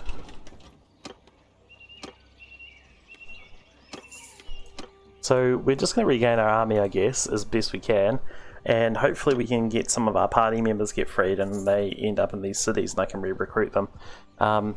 Yeah, unfortunately I've given them a crazy amount of money with losing all that loot I had on me. I didn't even think of that. I probably should have like sold it all or just thrown it in on the ground, to be honest, before we went into that battle, knowing just how ridiculous the game balance seems to be. Now, doesn't seem like any of our guys are in the tavern. Don't think any of these are ours. I actually can't remember who our people are. Looks like that's someone's harem, possibly. We also don't have any crafting materials anymore too. I don't know what will happen with them. I guess they probably just get despawned, but it's actually a big disadvantage as well, because all those crafting materials were really valuable, but they were also really important for us to go off and trade ourselves to make profit, and unfortunately the enemy is going to be incredibly rich now. So I may have broken the game a little bit by basically... wait for some time. But I may have broken the game a little bit by giving all those things away to the enemy, because now they're going to be so rich they can go off and, you know, pay for anything. Apparently my party's starving. How much fish can we take on? Let's take on some fish. My thought process with the fish is maybe I can still continue to trade. I think most of my allies are actually probably still in captivity. They probably won't get freed until... oh no, it looks like some of them are here. I was going to say they probably weren't going to get like freed until the enemy, you know, changed their position and became friends or whatever, but looks like we might actually be able to get some of them back, which is quite cool. Again though, we're still in that awkward position of like, I don't really know how we're going to manage to survive as this nation. Seems like the current leadership doesn't know what they're doing. Seems like we're very much on the back foot facing a superior enemy. I actually thought the Valandians were going to go off and wipe us out, the French equivalent, but no, the Empire is more than happy to absolutely annihilate us without much hassle at all. So I think with this last stop over there, and hopefully by then we'll have a full army, we'll have a bunch of troops. I might even chase these bandits down actually. Hopefully by then we're going to have something to fight with. I'm not trusting you an inch. Some looters. That also allows us to level up, and we'll get the guys with the shields. They seem to be able to actually do something. Guys without the shields, kind of useless. Alright, I'll update you once I've got my army back together, I guess, and then we'll be back to trying to figure out how the heck to stop the colossal force, which I accidentally made even more powerful. Oh yeah, so for anyone who wasn't watching me stream, I forgot to mention I had probably like several $100,000 worth of, or denarius or whatever, worth of trading goods that I hadn't been able to get rid of yet, and that was all... oh, well, there's a city here too. That was all in my inventory when I got captured, so basically whoever captured me would have been like insanely rich, to the point where it would just be absurd. And unfortunately they're not on my team, so could find myself in a rather difficult position. Am I able to take another guy on? Indeed Misfortune. No, I can't take them on. It's one of the annoying things is you can only have maybe like 8 max capacity max companions, which is a real pain, because basically like it's not that much. I know they're kind of like your elite groups and elite guard, and you can make parties and stuff with them, but it's kind of annoying going past them all the time and being like, I'd love to recruit this guy, but I'm not able to. And recruiting him would probably be able to, you know, give me like a bit more of a cool army composition, allow me to also have a bit more story behind my character. I don't know. Call me fussy. So I don't think I'll be able to recruit this person either. Yeah, it's a shame because that actually is kind of a cool looking character in its own way. I don't know what it is about their face, but they just kind of look kind of cool. In that case, we're going to head back in, I guess. We don't really have anything to lose at this point, which is a funny position to be in. We might as well get rid of any more valuables on us. Apparently they didn't want the Dragon Banner piece, which I can't blame them. I don't think it seems to be very useful for me. So yeah, we're just going to run all the way back up into here and just continue to fight, basically. It's a little bit of a hopeless position to be in, to be honest. Actually, we've got a few cities down here. We've got 2 more. I'll get companions from these ones as well, because there's probably some of my companions there. And just try and get absolutely everyone in the army. I mean, it's going to be a pretty budget army by the looks of it, which is, it is what it is. We're basically all these recruits, which are useless, especially for this nation where they don't even get shields. They basically just get absolutely slaughtered by like a small pack of archers. So unless we can level them all up very quickly, I don't think they're going to be that much help on the battle other than just being numbers. But it seems like numbers are definitely not on our side as far as it goes, because we need 2-to-1 odds, or at least like 1.5 odds it feels like, which is not great. Okay, so we'll take some more of these people to our team. I think that was the only one we could take. And leave that. We've got one too many people, but that will sort itself out shortly when one of our units despawns. I think half the time it seems to be one of your cavalry or good units, which is annoying, but I'm just being lazy. What, we've got an army of 90 troops. Hopefully they'll get bigger, but not big on the confidence at the moment. I could chase... Oh, let's chase those guys down. Get some XP. We're just going to send troops to these, and we still managed to lose someone. But that did also give us the opportunity to get some actual kind of fighting units, which hopefully will be worth something.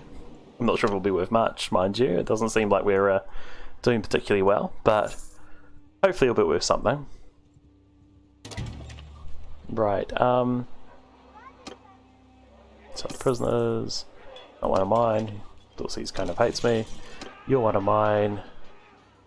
No, I thought he was one of my guys. That one's definitely one of mine. Let's go trade as well. It's always good to make some money if we can.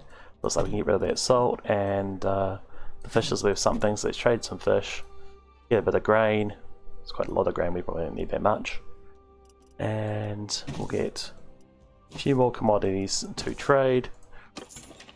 And who knows, we might actually get a chance to trade those before we get wiped off the face of the earth. Probably not, though. I don't think it's going to be something to happen. We'll head up over this way. Trade at the city, I reckon. I reckon what's going to happen is by the time we get an army together, right, like, they're going to say peace, and we'll probably end up paying them like 3,000, maybe 8,000 gold per day to be at peace, and then we'll just be in a terrible position, and they'll actually get bigger, which... It would be cool to see the Empire dominate for once, but it's also going to be a frustrating situation to be in.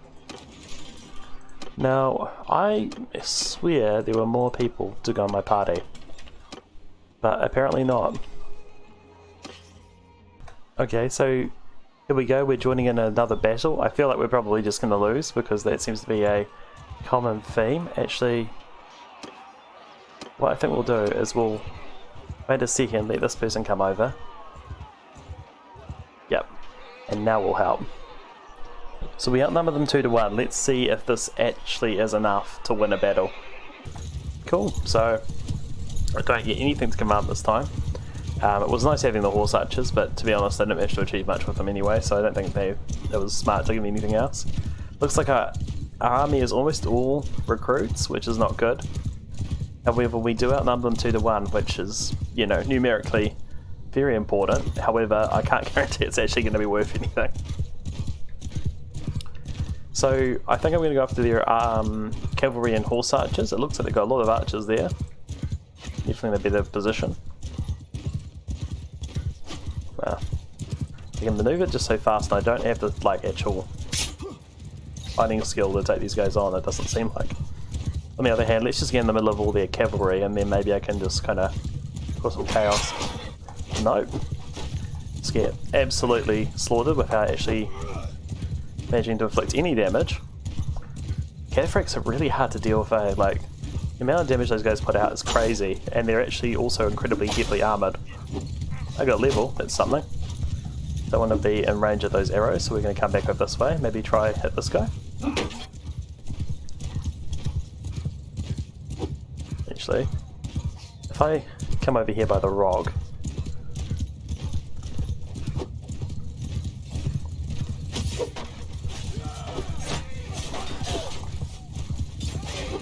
Oh my gosh, no. Yes, they're just going to drop back towards their archers, and I think their archers are pretty much going to do a great job of dealing with us. Die, you bastard! Maybe I can get this guy? No.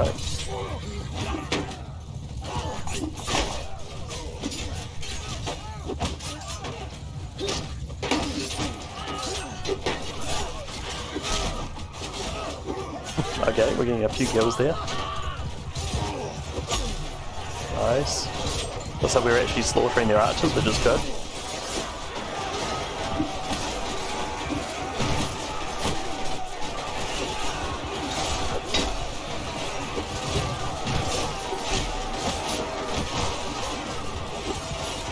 Again, the sword kind of sucks. Like, I guess it's the difficulty right there, like more resilient, but still not.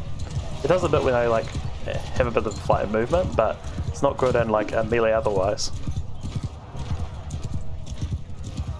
I say it's not good, I mean, it's probably better than anything else I could be using right now, but it still doesn't feel like it's got a lot of oomph to it. This is just a melee brawl.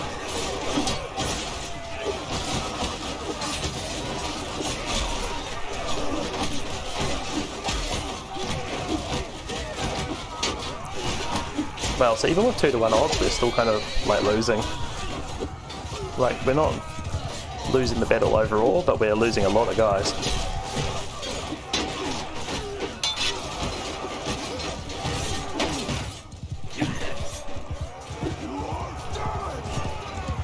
Yeah, like look at that, they're actually slaughtering us.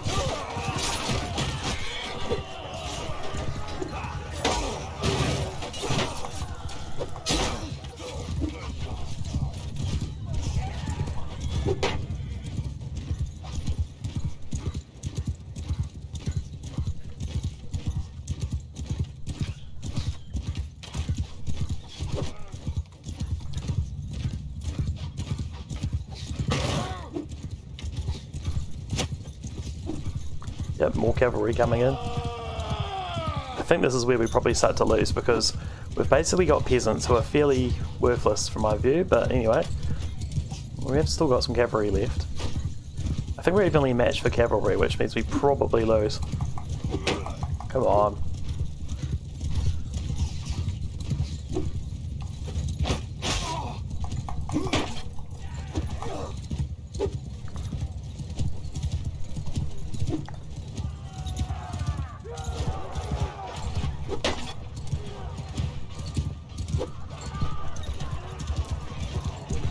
It's like most of these videos are just going to be me flailing on a horse trying to hit something.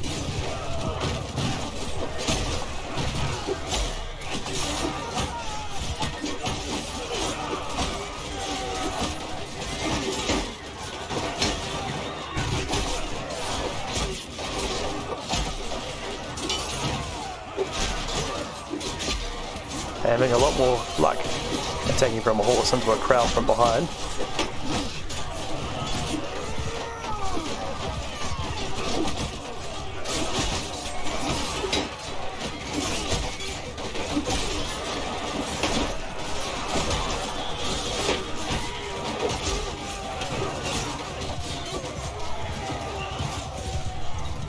So we're still winning, but again, crazy casualties, right? Like, We've lost half our forces, they've lost about 70% of their forces.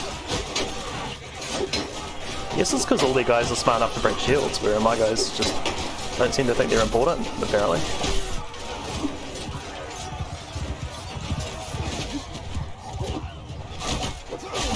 There we go. It's another cataphractic down.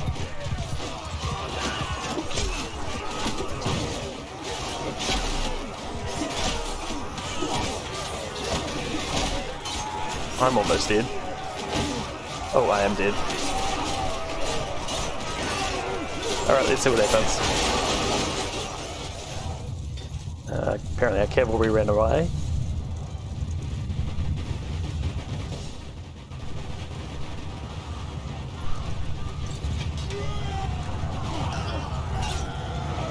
So we did win that, but look at the difference. I mean, we had a lot more units than they did, and I think we still took maybe 3 to 1 odd, like 3 losses for every 1 kill we got. Doesn't seem quite right, but I guess that's the way it works out.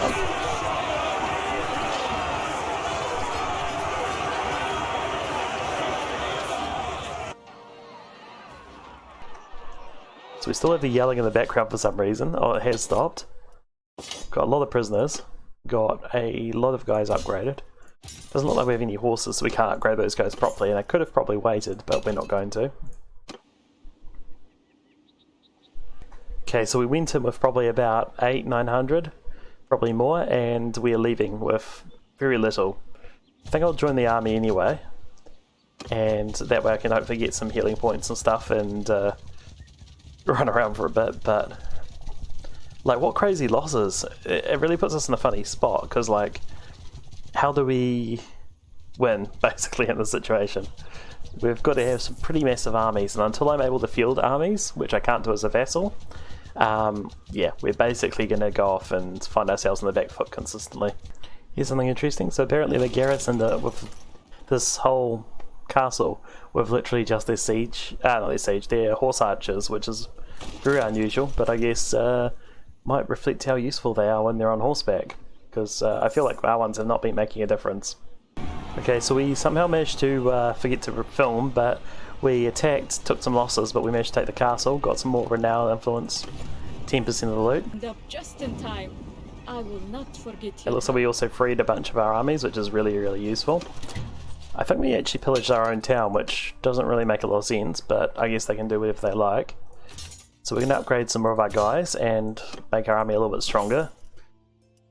So we got some a banner of the shifting sands. Troop movement. Don't think that's that useful, but does anyone not have a banner? Okay, well, let's give you a banner of that. You don't have a banner. Oops. Where's all the banners gone? We'll take all the loot anyway.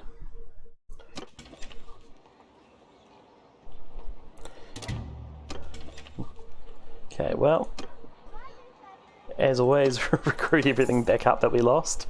We find ourselves again. I mean, it's good the enemy let us like sneakily take this back. I don't know where their armies went. Maybe they're fighting multiple wars, but I feel like they kind of let us have it. Like, realistically, there's no way we should have this castle right now. It seems a little bit funny that we do, but at the same time, while we've actually got the castle, kind of can't complain. Kind of like, I guess, just make the most of it. That noble mount's quite good, actually. That's a really good horse. It's a little weak on the hit points, but it's not bad. But yeah, it's kind of a bit amazing we managed to catch this somehow. It might give us an opportunity to kind of stay in the game. But we're still in a weird position where it's like, I don't really know what we can do to fight the enemy when we're just like taking such severe losses. But I guess as we level up, we're going to have a bit more of an opportunity to fight them on fair terms, and maybe that's going to be the difference. I can't guarantee it's going to be the difference, but maybe. Just maybe. In the meantime, I figure it's a good idea to get some trade supplies as best we can. Ideally would like to go off and also get some hardwood as well. Maybe we can do some more smithing and sell some more components to make some more money.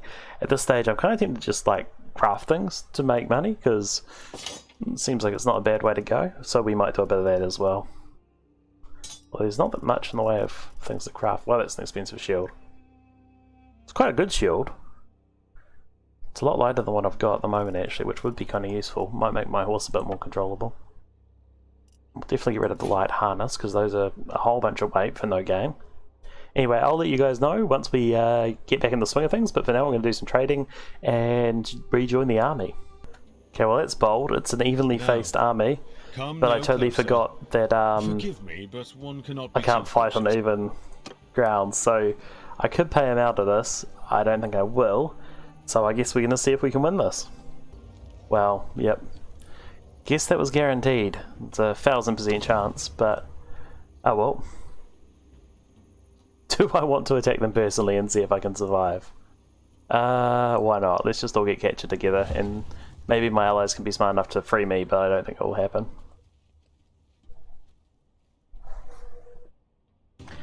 Okay, well, it's not going terrible. I've got a javelin lodged in my chest, but I got 3 kills already. So, managed to take down some of their cavalry. Seems like they've just got a lot of infantry and archers that are all hiding behind this hill. Not sure if it's really worth charging back in, but we're going to give it a go. Yeah, so as you can see, small group of archers lined up there. Oh, I was going to hold through the middle. Hopefully I can then bait the cavalry into chasing me over here, and we can have a little bit more cavalry fighting without the archers shooting shots at us. I am going to lose this eventually, guaranteed, but...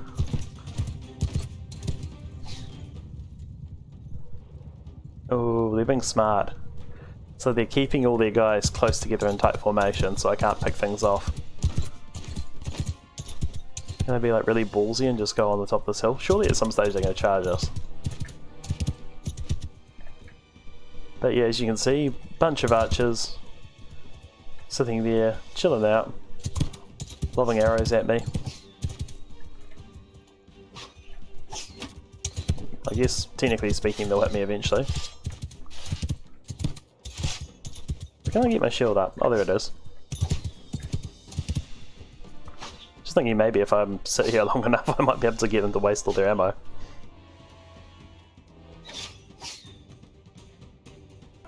Well, I managed to kill 18 of them on my own, so it does say how little my army did, considering.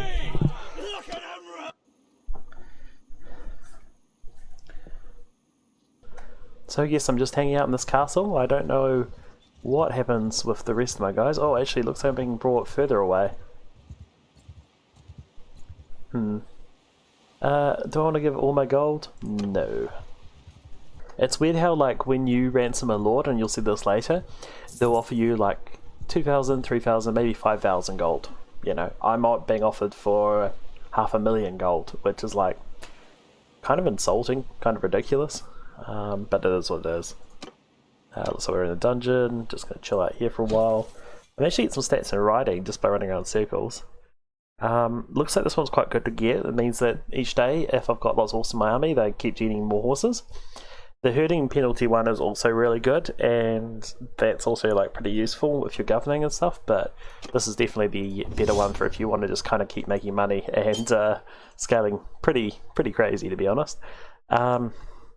And then out of these two, this one is the one I always go for. So later on you're going to get heaps of trash weapons that you don't really want to cart around to sell, and this is a great way to like kind of power level up your troops and get them to a higher level a lot quicker, because after a battle you can just leave all the weapons on the ground for your troops to pick up and they all get experience from it. It's not an insane amount. It used to be way better, but for whatever reason they decided it had to be nerfed because people were having fun with it.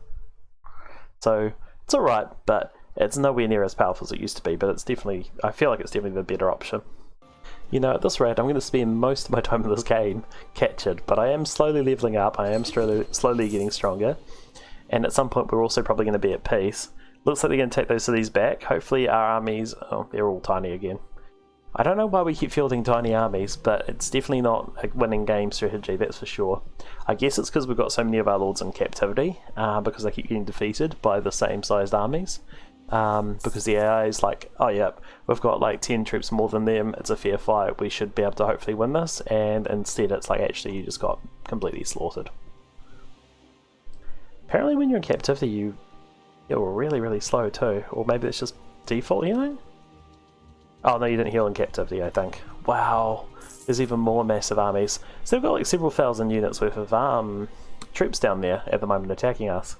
And we're fielding, what, maybe 600 when we need to be fielding probably like 3 or 4,000 to stand a chance. I mean, I might be wrong, hey, who knows, but let me know in the comments. So how nice of them, they freed me. I am free in a territory where I just don't think I can actually achieve much. Because I'm going to come down this way, I might get some troops on the way, that's probably fine, but by the time we get down there, there'll be an army or someone blocking the pass, and I'll probably get captured again.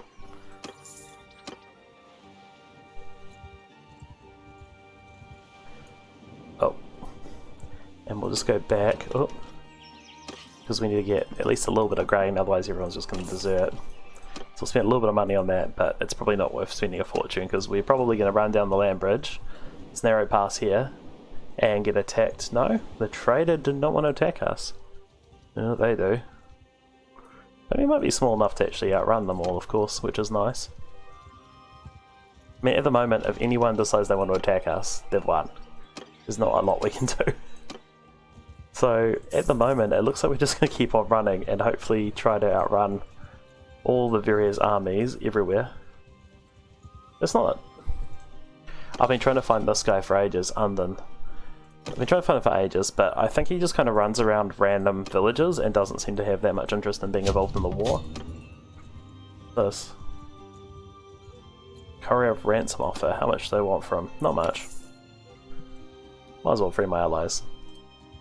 It's crazy though, right? Like, so that's kind of the standard going rate, right? 1,000 or so. They're trying to ransom me off for 500,000 each time. Yeah, I know it's because I've got a lot of gold and it's a percentage thing, but it's also a little bit like kind of ridiculous, because how are you supposed to get anywhere in the game if like you were to accept that? And then at the same time, like, you don't actually gain anything by being out slightly earlier either, so it seems kind of pointless to accept any of those insane deals and just make that team like 10 times as strong and powerful and stuff when, you know, there's no real upside. I mean, maybe if it gave like a little bit of charm or something along the way, maybe that would be useful, but it doesn't. It doesn't really have a purpose, paying for your freedom early. You might as well just wait it out for the most part. I don't know, maybe there's some sort of scenario where you would, if you're like the leader of the clan maybe, and you need to like fight to maintain your territory, but definitely at this stage of the game there's really no point. Okay, so interestingly enough, I just lost the generous trait. I forgot about this mechanic. It's kind of dumb, but so with your character, you start off with various traits. I had honor, merciful, and generous, and you can basically lose traits through certain things. So in this case, my party is starving. I forgot about food, so I'm going to have to race over here as quickly as possible. However, basically, what happens is you can get these. Well, you start with these traits, and you can lose them through silly things like this. And having the traits, man, my morale's really low. But yeah, having these traits will basically give you certain benefits in the game. It's a little bit unclear what they do. It's not really something the game does a good job of explaining. It's like, you know, mercy represents your general aversion to suffering and willingness to help strangers or enemies. Merciful represents your blah blah blah blah blah. But it doesn't really tell you what they do or what they're useful for. It turns out mercifulness is really useful if you want to go trader, because you can actually I think it's required for you to be able to buy out settlements or something weird. I'm not entirely sure, but I think it's something strange like that. But it's annoying because it's really hard to know how to get them, or if you even can get them back, and what they actually do. And it's all a bit... feels like a system that could have been explained a lot clearer, let's just put it that way. But yeah, so I've lost one of the traits which I had, which is a real shame, but it is what it is. But at the moment we're just going to keep going around, I guess, and see if I can try and figure out where the heck all my allies ended up. I think they're all probably still in captivity, to be fair. Okay, so it looks like a few of our fellas ended up here. It's not one of ours though. It's a real pain though, just how far apart they are. I also forgot that in the game, really useful thing is you can check down here where it says companions. And as you can see, one's at Quasat, whatever, and the other one's... I'm sorry, I can't pronounce those, and I'm not going to. It's going to be hilariously bad if I try to pronounce those. Long story short, it turns out that my remaining allies are there and there, so I'm going to collect them up, come back here, It looks like they've taken over a good chunk of this and they're now pushing further down, and we're still at war with them, which is a very long war. I guess they're potentially going to see if they can wipe us off the map, given they're winning so much. So who knows, I was going to become a member of this kingdom, but it feels like by the time I get to be clan level 2 and become part of the kingdom, I actually may no longer have a kingdom to become part of. Oops, apparently we're losing troops too. So we'll quickly just go in here. Looks like we're 1 over. So I'm going to get rid of, to upgrade these guys. There, slightly less useless. Oh, whoops. And then what we'll do is we'll get rid of 1 recruit. That'll make us even. It means we won't lose our cavalry, because for some reason it always gets rid of your most powerful and loyal soldiers first, rather than your random little peasant plebs who've joined your army. So it's kind of a little bit infuriating in some ways, but that's just how it works for whatever reason. Now, I believe it said I had someone in this castle, but I don't seem to. So interestingly enough, this is the Sultan of our kingdom. So if I go on to something to discuss, in my contract I can do a proposal, talk about politics. So I can wish to be released of my oath, or I can end my contract. It's kind of...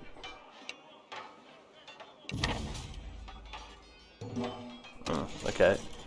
I actually don't know if I intended to take that. I just kind of clicked a few times without thinking.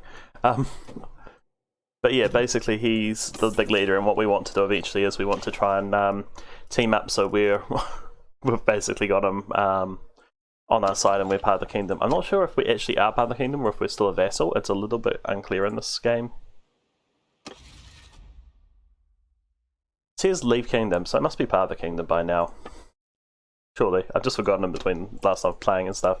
Anyway, in the meantime, it looks like we have this army over here we can be part of. I also took a quest for the leader, which is raid into enemy territory, and asks you to raid 3 villages, which I probably shouldn't have taken because I don't want to lose all my traits, because it's very difficult to get them back. And unfortunately, Merciful and the other one, I think both kind of revolve around being good to villagers.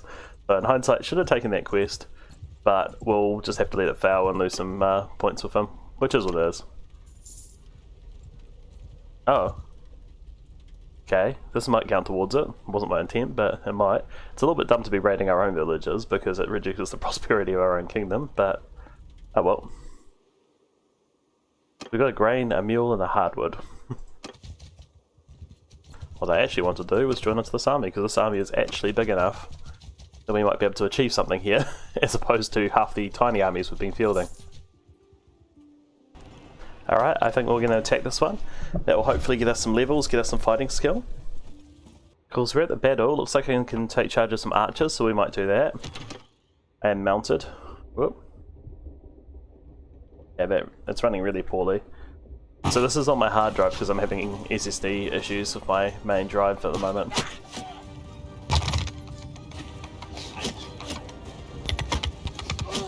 Forward! Move!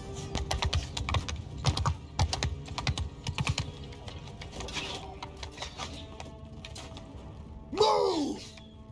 I think I lost almost all my troops just then actually. I think they got hit by siege.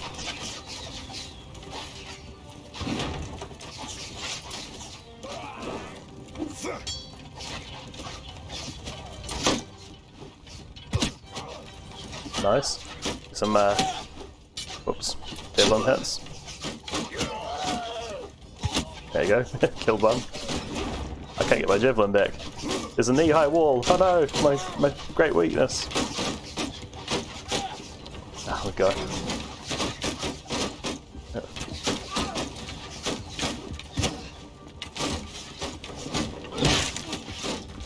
I haven't probably learnt my lesson from last time, because last time I got this I got absolutely mobbed. Ow. And slaughtered up here, didn't I? Alright, no, it's gonna go the same way.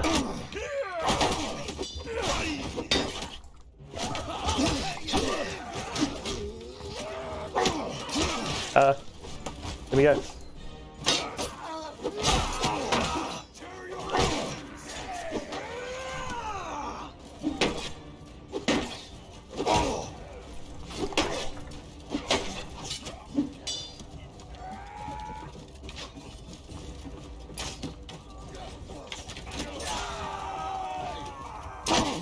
Oh, damn, I got one tapped. Well, this battle's not going well. So we managed to win. They kept us stuck at this wall forever.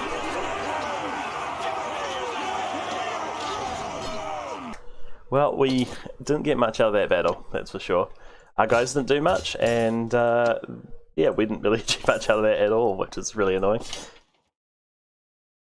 It looks like I'm still on a mercenary contract. I actually should end that as soon as possible. I thought I wasn't. But yeah, apparently I'm on a mercenary contract. So not sure what the army did, but it went all the way up here, around the back here, around the outside of the map, and then down to here, the middle of nowhere, past the city, and then just disbanded. They didn't try to like push on further or defend or do anything fancy. They were just like, we're gonna just wander around in circles doing nothing. It was kind of infuriating, to be honest. Okay, so our army sat around doing nothing, and then we are now paying tribute to the other nation. So, not a great outcome. We've lost 2 of our main cities, lost most of our territory. This army just sat here for 10 minutes doing nothing. Well, probably not that long, but definitely felt like a long time doing nothing. So, I guess we're in a funny spot where we're basically going to have to... We might as well talk to them, actually. But we're basically going to regain our allies into our party as best we can. And I guess just kind of go back to stuffing around until another war happens. Okay, so we've attacked a bandit stronghold. Just seemed like a really good way to try and get some levels, hopefully. We'll see how this goes.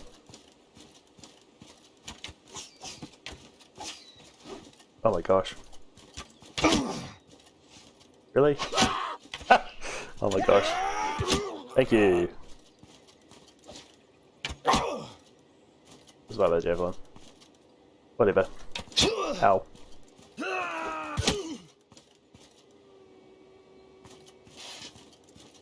Yeah, so I was kind of hoping we could just run in here, get some XP and everything else, and then hopefully this should put us up to clan level 2. And then we can finally actually join a clan as opposed to just being a mercenary, because being a mercenary is okay for getting in those battles and getting some XP, but it's also not allowing you to actually gather enough influence to do anything interesting. Yep.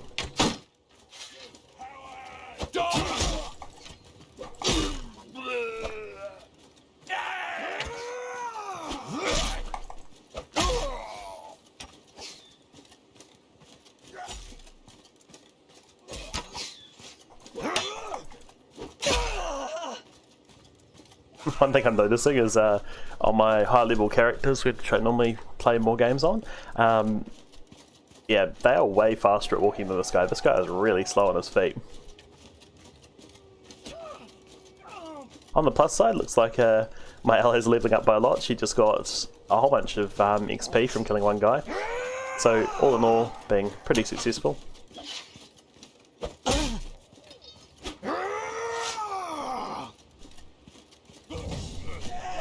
There we go, so one of my allies got a level. And as you can see, there's a whole bunch of XP on the left hand side from everyone just fighting these bandits. It's just a really easy way for us to kind of level these guys up. Okay, bandit leader. Walking very slowly. Look at all the arrows on my shield. And we'll duel you.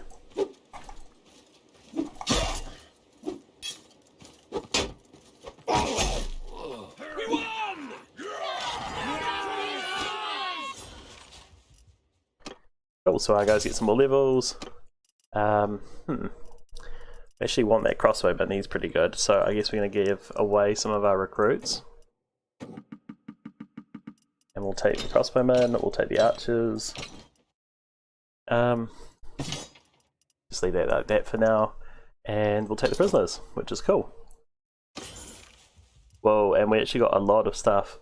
None of this is that great, to be honest, but we'll take all of it for free, because why not? Okay, so we finally hit clan tier 2, which is brilliant.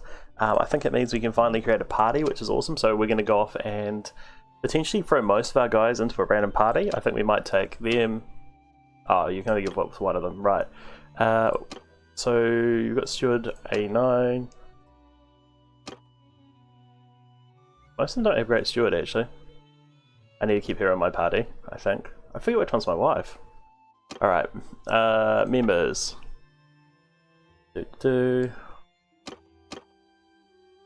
Spouse of Rommel. So Analia is my wife who I need to keep in my party, which is good. That means we will put him in another party, and then for his party, I'm going to go to... Oh. Where'd he go? Should be right next to me. Oh, his party is on the other side of the map, I think? That's odd. Anyway, we're going to go head to him and we're going to go off and set him up with a bunch of troops, but basically it means he's going to level up on his own, which is really good. And we're also now high enough ranking that we can go off and join this kingdom. It's probably a bad idea. We seem to be losing very badly. However, there might be some more fun in having a more challenging game than having a easy one. So I think that's where I'll leave it for now, and I'll go off and make some more of this after Danny's soccer. Okay, so started the game back up and we've made our way back towards the kingdom. We're trying to join the kingdom.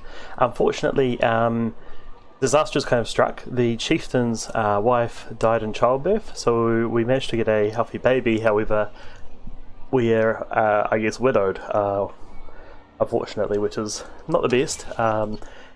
Obviously, not a fighting member of my party, but on the plus side, we've got, well, hopefully 5 kids here from my leader. The question I have is, I don't know if it means that I'm limited to only these kids, or whether I can have my character go off and remarry and further expand the clan that way. It would be interesting to find out. But yeah, a little bit of a setback for our kingdom, I think, at this early stage, is that would have potentially helped give us some leverage, I guess, for becoming leader of the clan. But who knows? We're probably still going to end up leading these hordes one day, one way or the other. But the next step is going to be definitely joining the kingdom so that we can vote for when, well, we have the chance to kind of do anything, and we can also start putting together armies and getting influence, which will be pretty massive. So once we get armies and influence, we can have our other parties joining those armies as well and further leveling themselves up. And it also helps us basically yeah, just continue to gain more and more influence and level up faster and get our clan level up, which are kind of the main things we want to really focus on in this early game part of the game. Especially if we want to stand a chance to get those massive armies, because we need to get more levels in Steward to have way bigger armies. We need to get more points in leadership so we can perform better, and we also need to get more points in tactics, wherever that one is, and all these other skills. So all these other skills go up the more we're in big armies, and if we're leading an army we get way more XP, and we also get the benefit of steward points coming from the other troops and also medicine points from the other troops when they're healing, so we will level up a lot quicker. Like, we will level up those skills really, really quick.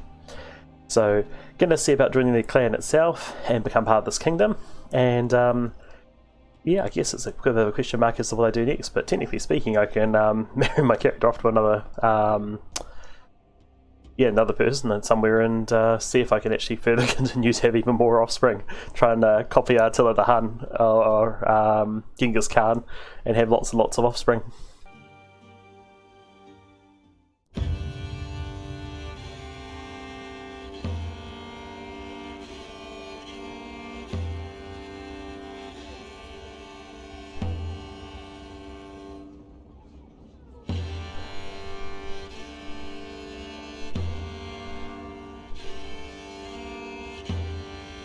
Okay, so interestingly enough, I can now propose another marriage for alliance with the leader of the clan, and I can also say I don't want to be a mercenary anymore. I can become part of the Asari Sultanate, which is what we're going to do.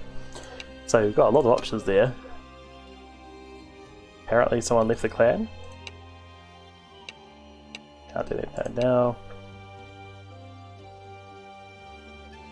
It's kind of uneventful. I feel like I had to usually do it like an oath or something, but oh, unusual.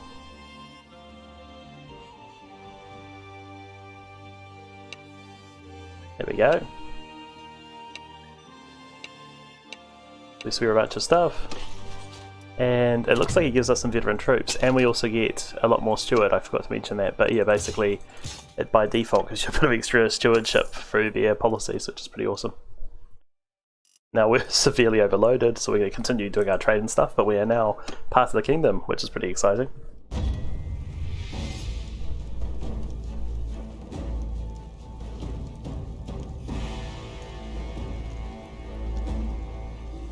Ironically enough, I think the one on the right is my dead wife, so apparently she is not actually dead, she just faked her death, but showed up to my coronation ceremony or my loyalty ceremony or whatever this is. Because, yeah, I'm pretty sure that was the one that just passed away in childbirth. Thank you, my lord. And apparently I'm managing to remarry just like that.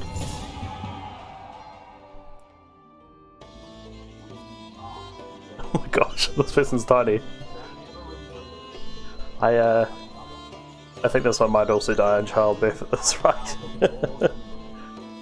Look at the size difference, this guy's huge. That one's like, yeah. Okay. Well, that's probably what happens when you don't double check which one of the various daughters of the king you're marrying, but there we go.